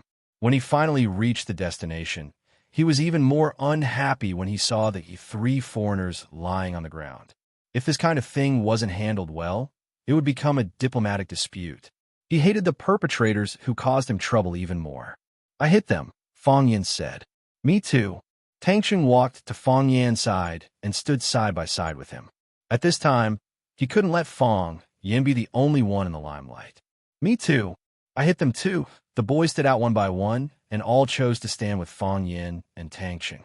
The fatso policeman was furious and said, "You have the right to hit people? Who allowed you to hit people? Don't you know that hitting people is against the law? So what if you have more people? Believe it or not, I will arrest all of you." Fang Yin looked at the fatso policeman with an unfriendly expression and said, "Shouldn't you first ask what happened?" "Of course I will. Go to our station and ask," the fatso policeman said. "You're students? Which school are you from? Come, all of you come with me." These students made him unhappy, and he was ready to make these students unhappy. "You let me climb half of Tian Shan Mountain, and I will let you follow me down the mountain. We just went up the mountain, and I have to take my students on a trip," Fang Yin explained. The fatso policeman sneered and said, "You want to go on a trip after hitting people? How about a day trip to prison?" Seeing this scene, Xiao Lei got out of the crowd and began to make a phone call. Soon, the phone was connected. After Xiao Lei said a few words on the phone, he held the phone and walked to the fatso policeman, motioning him to answer the phone. "What?" The fatso policeman stared at Xiao Lei vigilantly and asked with an unfriendly expression. "Captain Xiao Zhinya, please answer the phone," Xiao Lei said. "Captain Xiao." The fatso policeman was shocked. Although Xiao Zhinya was not his direct superior, his rank was much higher than his, and he was a strong contender for the deputy chief of the Tiana branch. Even the chief of the Xinsha Mountain Police Station had to curry favor with him. So how could he dare to offend him? The fatso policeman quickly took the phone from Xiao Lei and said enthusiastically, "Captain Xiao, be serious," Xiao Zhinya said on the phone. With just these 4 words, he hung up the phone. The fatso policeman was sweating. He handed the phone to Xiao Lei and asked, "Who is Captain Xiao to you?" F*CKU. Fang Yin completely exploded. He pointed at the fatso policeman's face and scolded, "Why couldn't you just enforce the law from the beginning? Why did your attitude change so much after a phone call? Are you working for the law or for power? We have always been on the side of justice. Why can't you change your attitude only through connections?" Fang Yin pointed at Jacques and Bolton and the other 2 lying on the ground and said, "I thought people like them were annoying, but your behavior is 1,000 times more annoying. You are Huaxia's man, and you are a policeman. What kind of people are standing in front of you? They are students, the hope of our country's future. Your behavior did not make them love you, but made you look like a scoundrel. You want them to be influenced by you? You want them to become like you? Fong Yin waved his hand and shouted, I don't agree.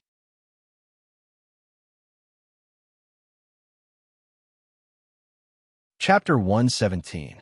Ever since he was a child, the person Fong Yin was most afraid of was his grandfather, Lu Gong. The reason he was afraid was because every word that his grandfather, Lu Gong, said was correct. You couldn't refute it, and you had no way to refute it. He was selfless and always stood in the most impartial position to evaluate some things. When it came to some major issues of right and wrong, he would stick to his original heart and never waver. He always stood on the side of justice. If you argued with him and refuted him, then you would stand on the opposite side of justice. Fong Yin was afraid of Lu Gong, but he also respected Lu Gong. In his body flowed the Fong family's hard-working, persistent, and competitive blood, but also mixed with the Lu family's erudition, stubbornness, and politeness. As for the little bit of despicable factor, it was completely self-taught after growing up. He didn't get anyone's inheritance or guidance. Lu Gong, like his name, was unyielding and couldn't be bothered with even a grain of sand in his eyes. Therefore, Lu Gong said that he only had 1.5 friends in his life. Fong Yin was much gentler than Lu Gong. He knew how to make choices and compromise, but on some things he also had his own bottom line and reverse scales that he would not hesitate to protect with his life. In Fong Yin's view, Jocko, Bolton, and Mason were really annoying. They were perverts, beasts, and scum that everyone despised. They broke the law, and if the motive of the matter was found out, what awaited them would be the punishment of the law. However, the behavior of this police officer, Fatso, was already hateful. His attitude was rude and unreasonable, and he did things according to his authority. Such behavior might not violate the law, but it would only form a common perception in society that it was easy to get things done with money and power. When you encountered a problem, your first reaction was not how to solve the problem, but who to find and how many gifts to give. Where was the hope of this country? High school students were at the critical stage of gradually getting out of their immaturity and gradually coming into contact with society and slowly moving toward maturity. If they saw this scene, what kind of impact would it have on their hearts? This was also the reason why Fong Yin flew into a rage on the spot and shouted, I don't agree. I don't agree with your blasphemy and dereliction of duty. I don't agree with my students being influenced by you. I don't agree with them eventually becoming like you. When the youth is rich, so is the country. If the youth were strong, the nation would be strong. If the youth is magnanimous, the country will be happy and healthy. What is right, and what is wrong. It doesn't matter whether they are Americans or not, and it doesn't matter who is standing behind us. All you have to do is investigate, ask, and find the truth. Bring the bad guys to justice and let the good guys be innocent. You're a policeman. This is what you should do. Fong Yin pointed at Fatso's face and said bluntly. Lu Tao was scolded harshly. He had never been humiliated like this in all his years as a police officer. He wanted to retort, but he was worried that he would offend Captain Xiao Jianye. Now, that Xiao Jianye stood up for them, who knew what kind of powerful people would stand up behind the other students. If he didn't say anything and let this little teacher scold and attack him, he would be too aggrieved and flustered. After all, on this Xinxiao mountain, he was considered a leader, and he couldn't not raise his head in front of his subordinates. Lu Tao was like an enraged fat wolf. He glared at Fong Yin for a while, then roared in a hoarse voice, Zhang Dekai, you will investigate this assault case. You must be fair and just. After shouting this, he went down the mountain alone without saying goodbye. Zhang Dekai was a young man with glasses. He looked gentle, but he was skinny and had dark skin, like a scholar wrapped in a layer of charcoal. He grinned, revealing 2 rows of snow-white teeth. He walked in front of Fong Yin and said, May I know how to address you, teacher? Fong Yin, said Fong as in Fong Xingzheng, and Yin as in the descendants of Yin and Huang. Fong Yin's self-introduction stunned Zhang Dekai. After being stunned for a while, he said, Good name. This name is really mighty and domineering. Teacher Fong, Yin taught us a very good lesson today. No matter what Chief Lu thinks, I felt my blood boil when I heard it. Some things, Sai, it's better not to talk about them. However, I can't control others, but I can control myself. In the future, I will definitely be a good police officer and be a good example for the students. Zhang Dekai adjusted his glasses, then straightened his body and saluted Fong Yen. He said, "Today, we have disappointed Mr. Fong and the students. We are very sorry. Please watch our performance from now on." The two colleagues behind Zhang Dekai also raised their hands and saluted at the same time. Their eyes were sincere and their expressions were solemn. After listening to Zhang Dekai's confession and seeing their sincere salutes, Fong Yan's heart surged and he felt very gratified. This was the greatness of the Huaxia people. When the country was in danger, there would be a large number of heroes who would stand up and shed their blood to save the country and the people. When etiquette collapsed, there would also be countless grassroots people who would stand up and selflessly contribute day after day, year after year, to be willing to be an example. The latter might not be able to leave their names in history, but they were the backbone of the country and influenced the culture of the country. They were equally great. Fong Yin patted Zhang Dekai's shoulder hard and said, "Thank you. You have also taught my students a very good lesson. I think they will remember today. When they encounter similar things or other things, they will know how to deal with it." Zhang Dekai grinned again and said with a little embarrassment, "Who can tell me what is going on?" Fong Yin waved to Jiang Qin and Yuan Lin, indicating that the two parties involved would explain the whole process of the incident. The truth of the matter was soon revealed. Jocko, Mason, and Bolton claimed that Jiang Qin and Yuan Lin ran away after receiving their modeling commission of 3,000 yuan, and they chased after them in order to get their money back. However, after investigation, it was found that the three of them had not paid any fees to the two women. What was more ironic was that, under the leadership of Jiang Qin and Yuan Lin, everyone rushed to the scene of the crime, which was the place where Jiang Qin and Yuan Lin had just begun to draw. Jiang Qin and Yuan Lin took out their wallets and some accessories from their toolboxes. Jiang Qin's wallet only had a few hundred yuan in it, which was nothing special for students nowadays. Yuan Lin was obviously a rich young woman. The brand name wallet itself was worth a lot, and there were more than 1,000 yuan in cash, 2 bank cards, and a brand name watch in it. The value of these things added up to tens of thousands of yuan, not to mention the value of the LV Classic toolbox that she used to store her paints and drawing paper. They abandoned so many things and ran away for the sake of Jayco's 3,000 yuan? Was there something wrong with their brains? Jiang Qin and Yuan Lin were the smart type at first glance, so there was nothing wrong with their brains. Then, if there was nothing wrong with the brains of Jocko Mason Bolton and the other two, then they were lying. Zhang Dekai and his colleagues put handcuffs on Jocko Mason Bolton and the other two and prepared to take them back to the station for further interrogation. "Mr. Fong, the truth has been revealed. I promise that this time we will not let our students be wronged." Zhang Dekai stood in front of Fong Yin and said with a serious face, "Thank you for your hard work." Fong Yin said, "This is what we should do." Zhang Dekai said with a smile, "Mr. Fong just said that this is our duty, isn't it?" "Haha, yes." Fong Yin also laughed. "You are polite to us, so we will be polite to you. You treat us like air, so we will certainly not speak kindly to you. Isn't this reasonable?" "Yes, it is reasonable," Zhang Dekai said with a laugh. The bad guys were taken away, and the good guys naturally had to continue their trip. Because of the impact of this matter, everyone's trip was delayed.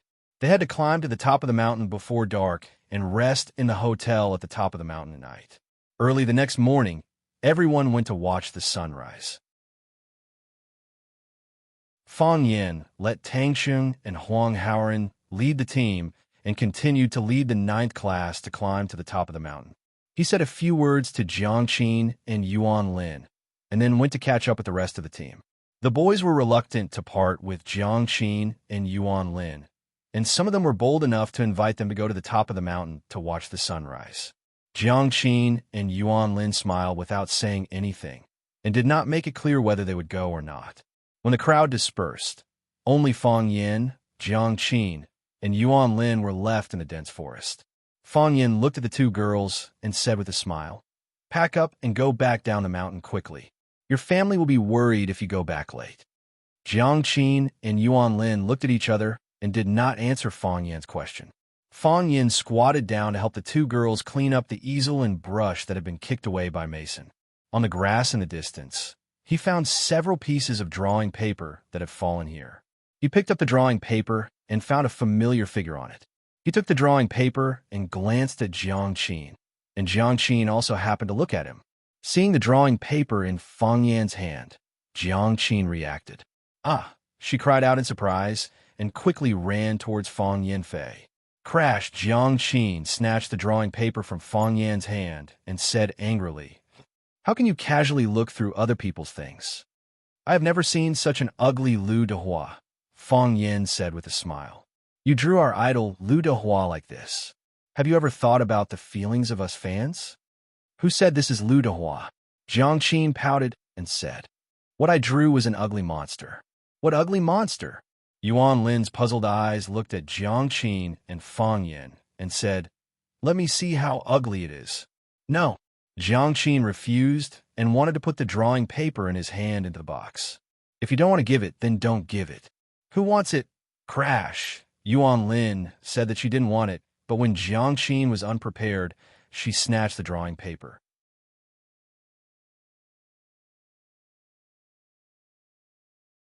Chapter 118. Against the backdrop of the red maple leaves, a young man in a white shirt stood among the trees. A gentle breeze ruffled his soft black hair. The sun was shining brightly, and his handsome cheeks were gilded with a layer of almost transparent golden color. He held his head high, and a faint smile appeared at the corner of his mouth. His whole body was filled with a kind of comfortable pride and complacency. When Yuan Lin saw the figure in the picture, she suddenly became happy. She giggled and said, "Sweetheart, who is this ugly monster?" Jiang Qin got up and chased Yuan Lin, shouting angrily, "Yuan Lin, you bad guy, give the painting back to me. Give it back to me." Yuan Lin grabbed the drawing paper and circled around the maple trees and Jiang Qin. She refused to return the drawing in her hand and said, "No, I won't. I won't give it back.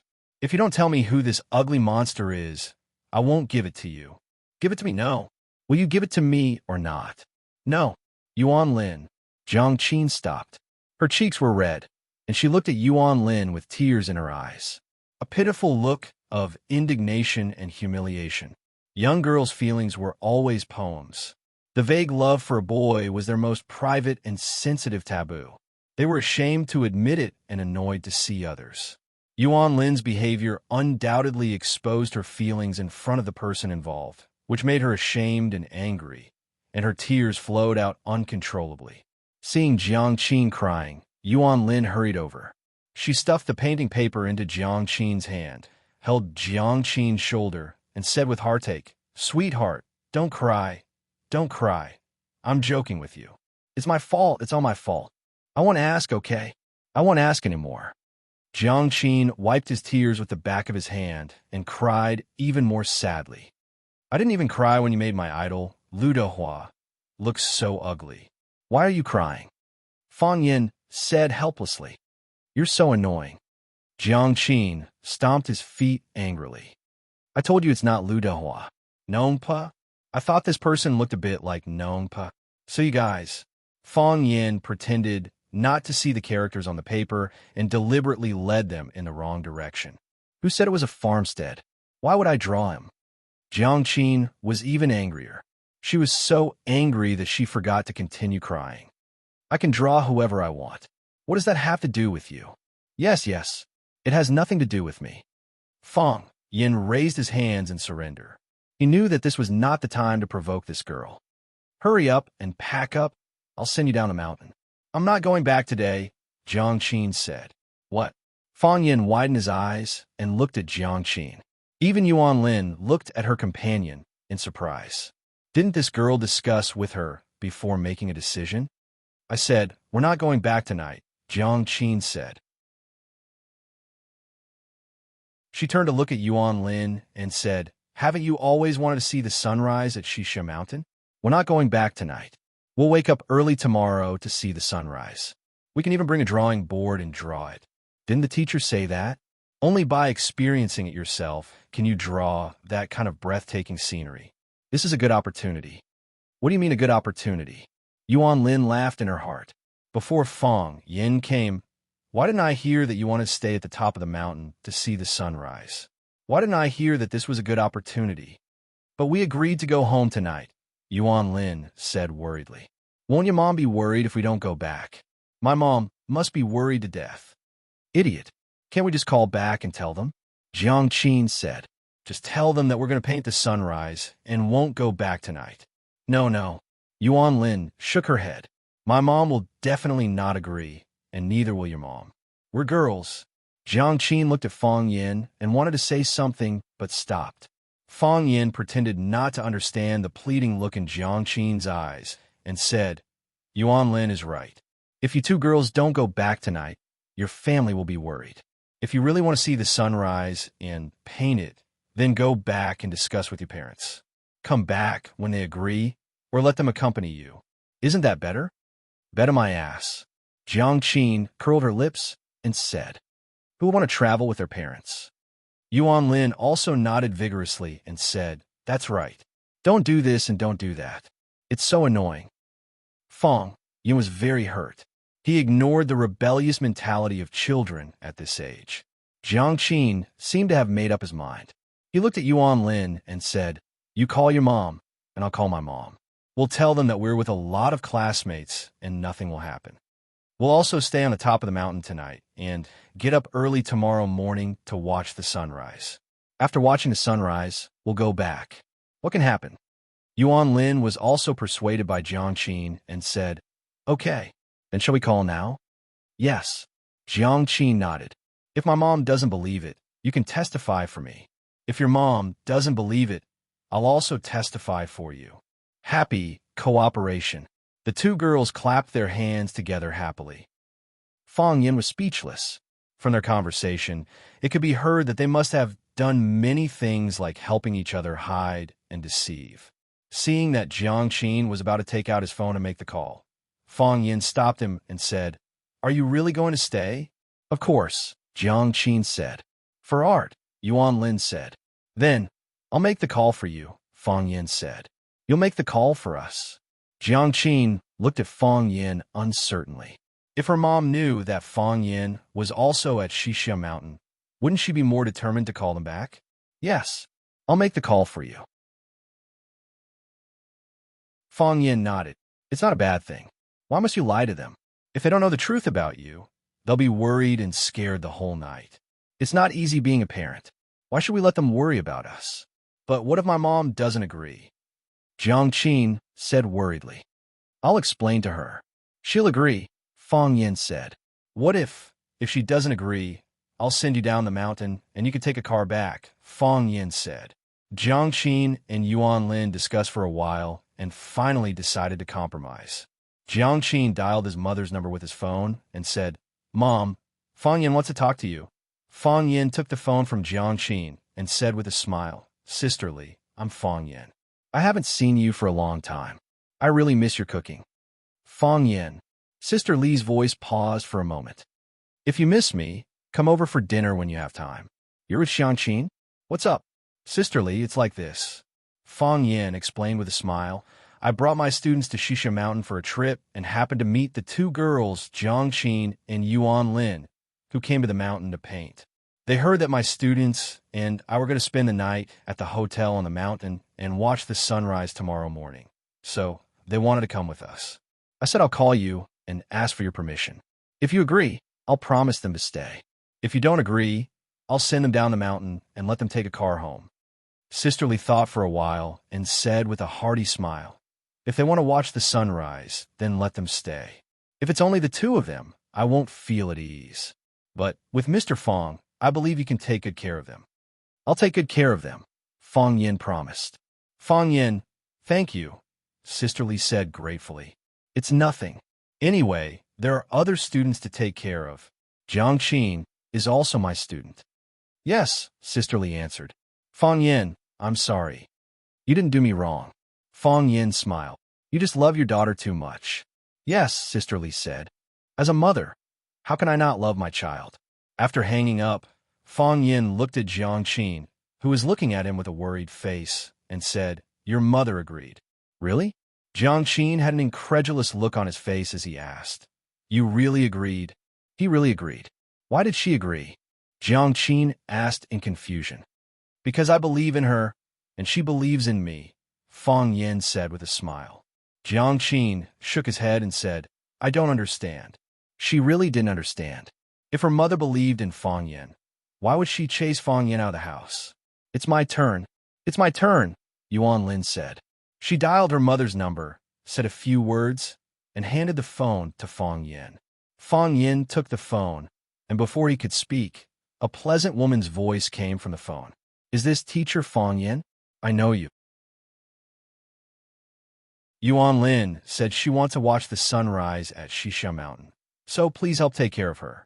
I will, Fong Yin promised. Thank you. I'll treat you to a meal when I have the chance, the woman said warmly. You're too polite, Fong Yin said with a smile. After hanging up, Fong Yin began to doubt the authenticity of all this. Could Yuan Lin have deliberately dialed a number and asked someone to pretend to be her mother to talk to him? However, from the woman's voice, she didn't sound like a liar at all, because a liar didn't have that kind of gentle and calm temperament. Since Jiang Qin and Yuan Lin's families had agreed, Fong Yin didn't object to them spending the night at Shisha Mountain. Fong Yin walked in front with 2 toolboxes, leading the way, while Jiang Qin and Yuan Lin walked behind with their drawing boards on their backs. Not far behind the 3 of them, a couple wearing sun hats followed them at a moderate pace. They were leisurely taking photos, but from time to time, they would look at the 3 of them.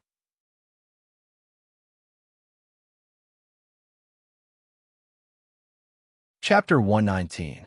The moon was round and full, and the stars dotted the sky. The sky was high, but it seemed to be close at hand. As long as one stretched out his hand, he could pluck the brightest star and send it to his lover. Jiang Qin stretched out his small hand, wanted to pluck a star, but his hand was empty. There was still a long distance between ideal and reality. Jiang Qin smiled bitterly. Yuan Lin looked at her profile and said, Sweetheart, are you unhappy? We all stayed. We live on the top of Shisha Mountain. We live in the same hotel as Fong Yin. We can see the night view of Shisha Mountain from the balcony, and we can get up early tomorrow to watch the sunrise with them. Sweetheart, why are you still unhappy? I'm not unhappy, just a little disappointed, Jiang Qin said. Why? Yuan Lin asked. I thought that I would be a little different from him. In fact, in his eyes, I am the same as you. We are both students. In other words, we are both children, Jiang Qin said. I am quite happy that he is willing to help me call my mom. But after thinking about it carefully, I am very sad. The reason why he called my mom so calmly is that he has no selfish motives. He feels that he has no intimate relationship with me at all. He believes in himself, and my mom believes in him. They trust each other, and my feelings don't matter. Is that so? Yuan Lin thought seriously. It was exactly the same as what Jiang Qin thought. She smiled and said, Sweetheart, don't you think you are thinking too much? We're just students. Who knows what will happen in the future? Yes, you're thinking too much. Jiang Qin sighed. I cannot think about it. Why can't I think about it? Because Uncle is very popular, Jiang Qin said with some annoyance. Exactly.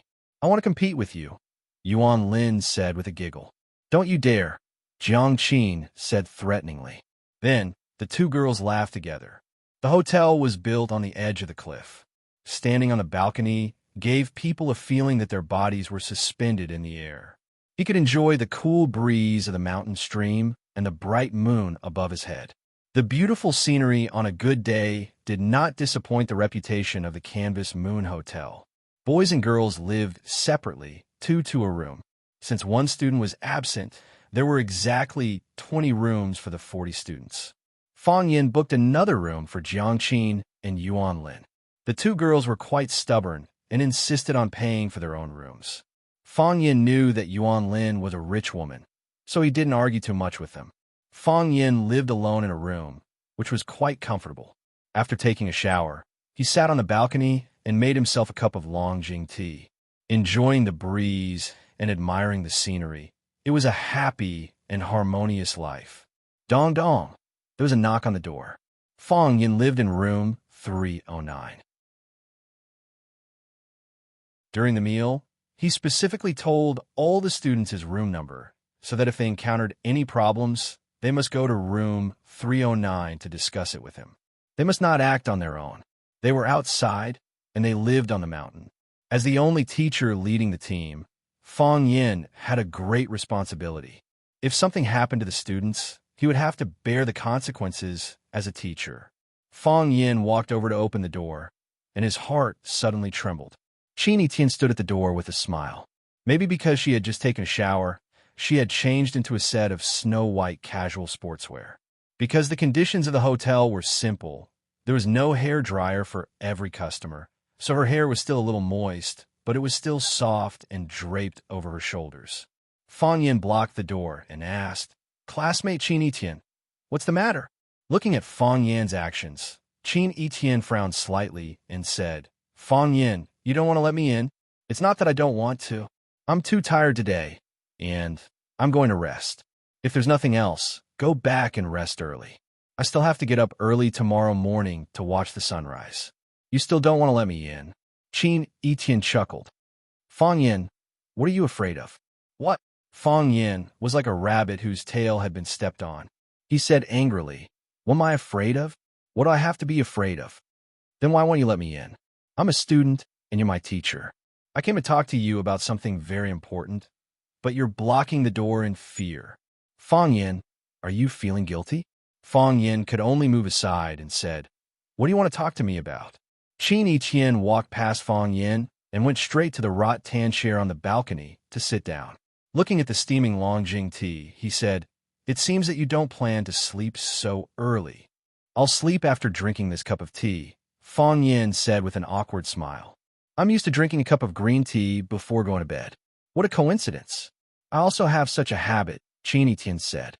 Thus, Fong Yin had to make another cup of Longjing tea and send it to Qin Etian. Qin Etian's body softly laid down on the rattan chair, his eyes admiring the undulating mountains in the distance. He did not make a sound for a long time. "Classmate Qin Etian, shuh." Qin Etian made a shushing gesture. Fong Yin was hurt. "You liar. Didn't you say you wanted to talk to me about something very important? Now you don't even let me speak." Fong Yin sat across from Qin Etian. Just like her, his body was lying down in the most comfortable position. He looked at the distant moon and black mountains, emptied his mind, and instantly fell into a trance. He had to admit that this feeling was quite great. Some people enjoyed the tranquility, while others were extremely restless. Zheng Guodong was in the room, squeezing a new pimple on his face when his underlings, Chun Tao and Liang, pushed open the door and walked in. "Zheng, you called us over for a program?" Liang asked with a smile. Zheng Guodong wiped the blood on his face with a tissue and said, "Go out for a walk. Who can sleep so early? Didn't Fong Yin tell everyone not to go out at night?" Chun Tao said, "Fong Yin?" Zheng Guodong sneered. "What the hell is he? What does he say? Why do we have to listen to him? But it's so late. There's nothing fun on the mountain, right?" Chun Tao said, "How do you know there's nothing fun if you haven't gone out yet?" Zheng Guodong said, "Didn't we hear about it during dinner? There's a tiger leaping gorge nearby.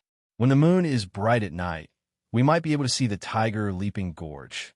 The three of us are rich people, so we might be able to see it. But the waiter also said that the tiger leaping gorge is a dangerous place, and it's easy to encounter danger." Zheng Guodong was angry. He kicked Chun Tao's knee and scolded, "Chun Tao, are you scared of that little bastard Fong Yin? If you don't dare to go, Liang and I will go. You stay here and flatter Fong Yin. Let's see if he will give you a certificate of merit at the end of the year." Chun Tao quickly apologized and said with a smile, "Zheng, I didn't mean that. Liang and I aren't afraid of anything. We're just worried about Zheng's safety." "I'm safe," Zheng Guodong said angrily. "Cut the crap. If you want to go, then come with us. If you don't, then get lost. Don't make me sick of you. Go." "Whoever doesn't go is a coward." Chen Tao patted his chest and said. The three of them had a serious discussion. Then, they sneaked out of the room with their flashlights and other night equipment. What Zheng Guodong, Li Yang, and Chen Tao didn't notice was that when they walked out of the Moon View Hotel, a couple also walked out of the 100 Flowers Valley Hotel next door and followed them from a distance. The bustling scene during the day became quiet and mysterious at night. There were some places with dense foliage that looked dark, and it made people feel a little scared. Liang and Chen Tao looked at each other and felt scared. Liang said, Zheng, this road is too dark. I'm afraid we'll get lost. Yeah, why don't we come back tomorrow? Chen Tao added. Zheng Guodong was also scared, but he was the one who suggested going to Tiger Leaping Gorge. He braced himself and said, We're already here. We have to go and see. Are you scared? If you're scared, you can go back first. Liang and Chen Tao hurriedly said that they weren't scared. How could they be scared? They had been to a graveyard before. At that moment, a pheasant jumped out of the grass. The three of them screamed and turned to run. As soon as they turned around, they screamed even louder, because behind them, there were two black shadows that had followed them out of nowhere.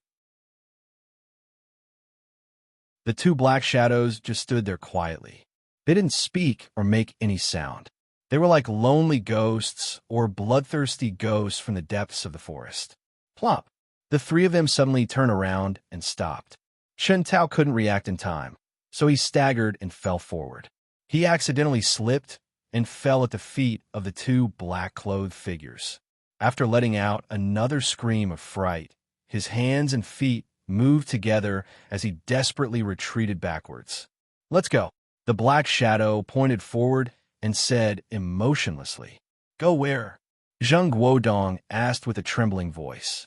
This time, he was really scared and couldn't pretend anymore. Tiger Leaping Gorge, the black shadow said. We're not going. We don't want to go anymore, Li Yang said anxiously. We're going back.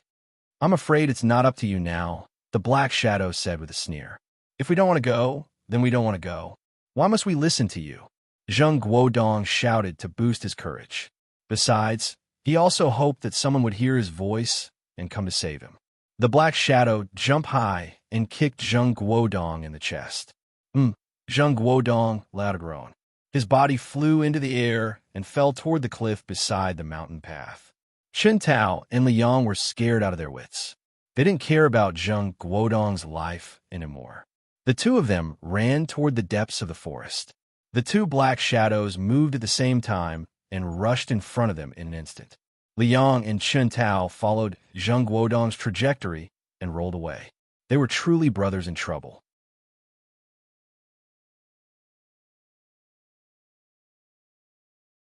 Chapter 120. The autumn wind caressed his face, and he closed his eyes to sleep. Of course, Fang Yin didn't dare to really fall asleep. There was a charming little beauty sitting next to him. This girl was so scary that he had to be vigilant against her at all times. If she did something inappropriate while he was asleep, or cooked the rice in a cooked rice, it would be too late for him to cry. Who could he reason with at that time? Knock, knock, knock. At this moment, someone knocked on the door of Fang Yan's room hurriedly. Fang Yan and Qin Yitian suddenly woke up from their drowsy state. They looked at each other, and Qin Yitian said, It's said in the book that when you are with the person you like, even if you don't do anything, you will still be happy. It turns out that it's true. Ignoring Fang Yan's speechlessness, Qin Yitian stretched her arms and looked at the cold Longjing tea on the table. Thank you for the tea. I'm really going to bed now. Fang Yin was speechless when he heard Qin Yitian's words. With that, he stood up and prepared to go back to his room to rest. Huang Haoran stood at the door of Fang Yan's room. When he saw that the person who opened the door for him was the Rosefinch campus belle, Qin Yitian, his pupils swelled and his mouth opened, forgetting what to say. Go in. Qin Yitian took the initiative to greet Huang Haoran and then walked towards his room with a yawn. Fang Yan's throat was dry. He finished the tea in front of him in one breath. He looked at Huang Haoran, who was still standing at the door in a daze, and asked, Haoran, what's the matter? Huang Haoran came to his senses and said hurriedly, Mr. Fang, I just want to check the room and found that Zheng Guodong, Li Yang, and Chen Tao are missing. Missing? Fong Yin frowned. Only these 3 guys? Yes. It was just the 3 of them. I thought only Qin Etian. The others were in the room. Huang Haoran was furious when he mentioned Zheng Guodong, Li Yang, and Chun Tao. During the class dinner tonight, Teacher Fong Yin repeatedly reminded them that the road was slippery at night, so they shouldn't go out casually to avoid any unexpected dangers. Have a good rest tonight. Tomorrow morning, everyone will gather together to watch the sunrise on first-line television. Fong Yin was worried that everyone would not abide by the rules, so he specially instructed Huang Haoran to patrol at night. If someone breaks the rules, he or she will be punished by deducting credits. Everyone else followed the rules seriously, but the 3 of them ignored teacher Fong Yin's words, ignored the class rules, and sneaked out. Have you called them? Fong Yin asked. Before leaving for the trip, for everyone's convenience, Fong Yin asked someone to register all the students' mobile numbers in advance. This was so that they could reconnect if they accidentally got separated. I did. Huang Haoran's expression became even more furious. They didn't answer on purpose. Didn't answer? Fong Yin couldn't sit still. Did they say where they were going? I don't know. Huang Haoran shook his head. If they did, they wouldn't tell me. Fong Yin agreed. Zheng Guodong, Li Yang, and Chun Tao formed an independent small circle, and their relationship with the other students in the class was not very harmonious. Before he came, there were some boys who were willing to hang out with them, thinking that it was very cool to be around them. After he came, those boys suddenly realized that Zheng Guodong, Li Yang, and Chun Tao were actually quite selfish and childish, and began to slowly alienate them. Especially after Fong Yin became more and more famous in the school and became more and more popular, there were now no students in the entire Rosefinch Secondary who were willing to interact with them. Now, in the class and the school, they really didn't like each other and were hated by everyone who saw them. It was because of the resentment that they hadn't vented that they insisted on not changing classes. Fong Yin thought for a few seconds and said, Haoran, you stay in the hotel and look after everyone. Don't let anyone else go out. I'll go out and look for them. No matter how Zheng Guodong, Li Yang, and Chun Tao's characters were, they were still students of Rosefinch Secondary, and they were students in his class. No matter how Fong Yin thought of them, he had the responsibility and obligation to ensure their safety when they went out. Mr. Fong, should we mobilize everyone to look for them together? The more people there are, the easier it is to find them, Huang Haoran reminded. Please don't, Fong Yin said. We're on the mountain, not in the city. There are landslides and cliffs everywhere on the mountain. It's easy to see the road during the day, so there's no need to worry about any danger. But it's dark at night, so it's easy to get into trouble. I can't let everyone take the risk with me. But you're alone. Have you forgotten? Fong Yin patted Huang Haoran's shoulder and comforted him. I'm a peerless master. Fong Yin ran to the front desk of the hotel and asked the receptionist if she had seen the 3 boys go out. The receptionist nodded and said that she had seen them. She had also heard them talking about going to Tiger Leaping Gorge. She wanted to remind them, but a phone call came in and delayed her for a moment. Then, they disappeared. Tiger Leaping Gorge? Fong Yin's expression changed. He knew about Tiger Leaping Gorge. It was a big rock between 2 adjacent peaks that stood opposite each other. Legend had it that during a full moon, it was possible to see a tiger jumping from one side of the cliff to the other rock. Of course, only those who were fated to see it would be able to see it. Those who weren't fated to see it wouldn't be able to see it. However, Tiger Leaping Gorge was a long distance away, and the mountain was steep. So where did they go? How long have they been gone? Fong Yin asked. The receptionist looked back at the clock on the wall and said, Almost an hour. Thank you. Fong Yin thanked her and quickly ran outside. Zhangxia Mountain had just been developed. So many facilities were not perfect yet. Apart from the main facilities that had streetlights, some of the auxiliary mountain paths had no streetlights. Therefore, the lush greenery during the day turned into a ghastly place at night.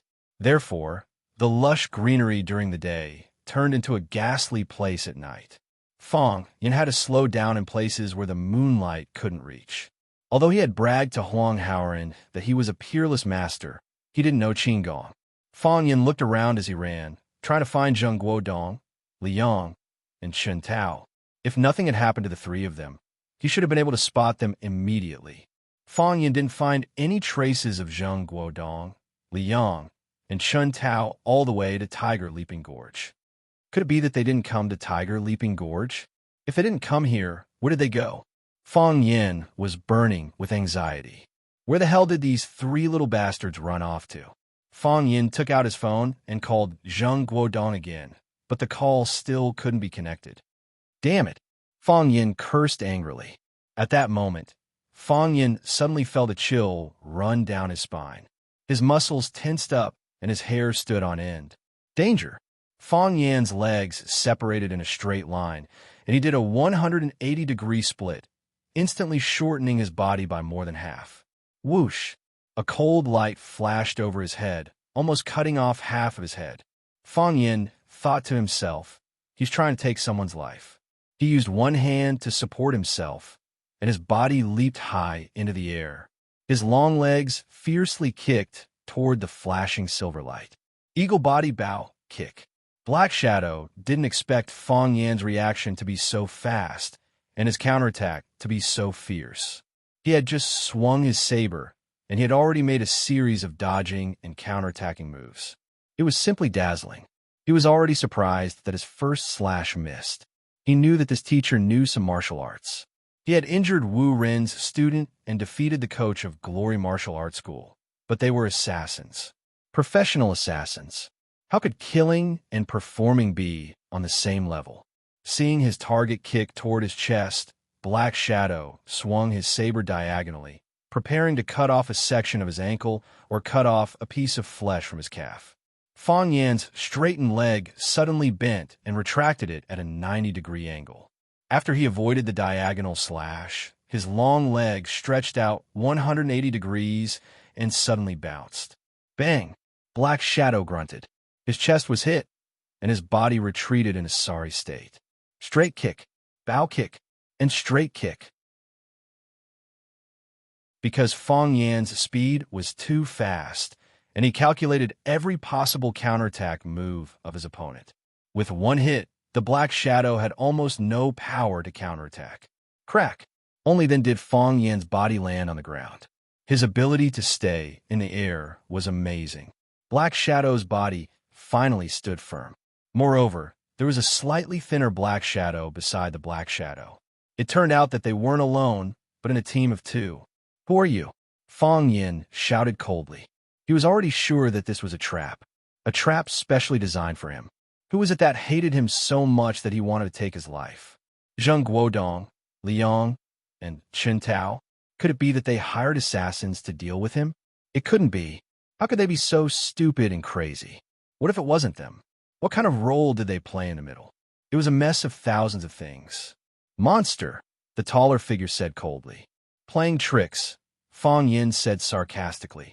I respect the heavens and the gods. I've never paid any attention to the likes of little demons and monsters. Trash like you can only hide in the dark and ambush people when they aren't paying attention. You die as soon as you see the light. What can you do? Thus, the two Black Shadows in the dark became unusually angry. They were practically furious. The way they looked at Fang Yin was as if they wanted to burn him to ashes. We, the monster group, have never been humiliated like this, the shorter figure said.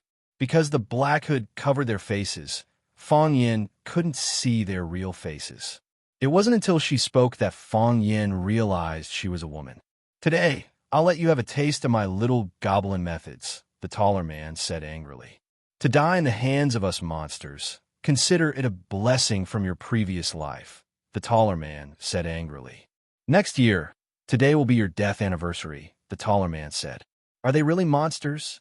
Fang Yin was shocked. You're tuning in to the Romance Rendezvous YouTube channel. We're so grateful for your support, and don't forget to subscribe to join us on this incredible journey through captivating stories. Your generosity through donations truly makes a world of difference, as it's the primary source of revenue that allows me to expand and enhance this channel for you. Thank you from the bottom of my heart for being a part of this adventure.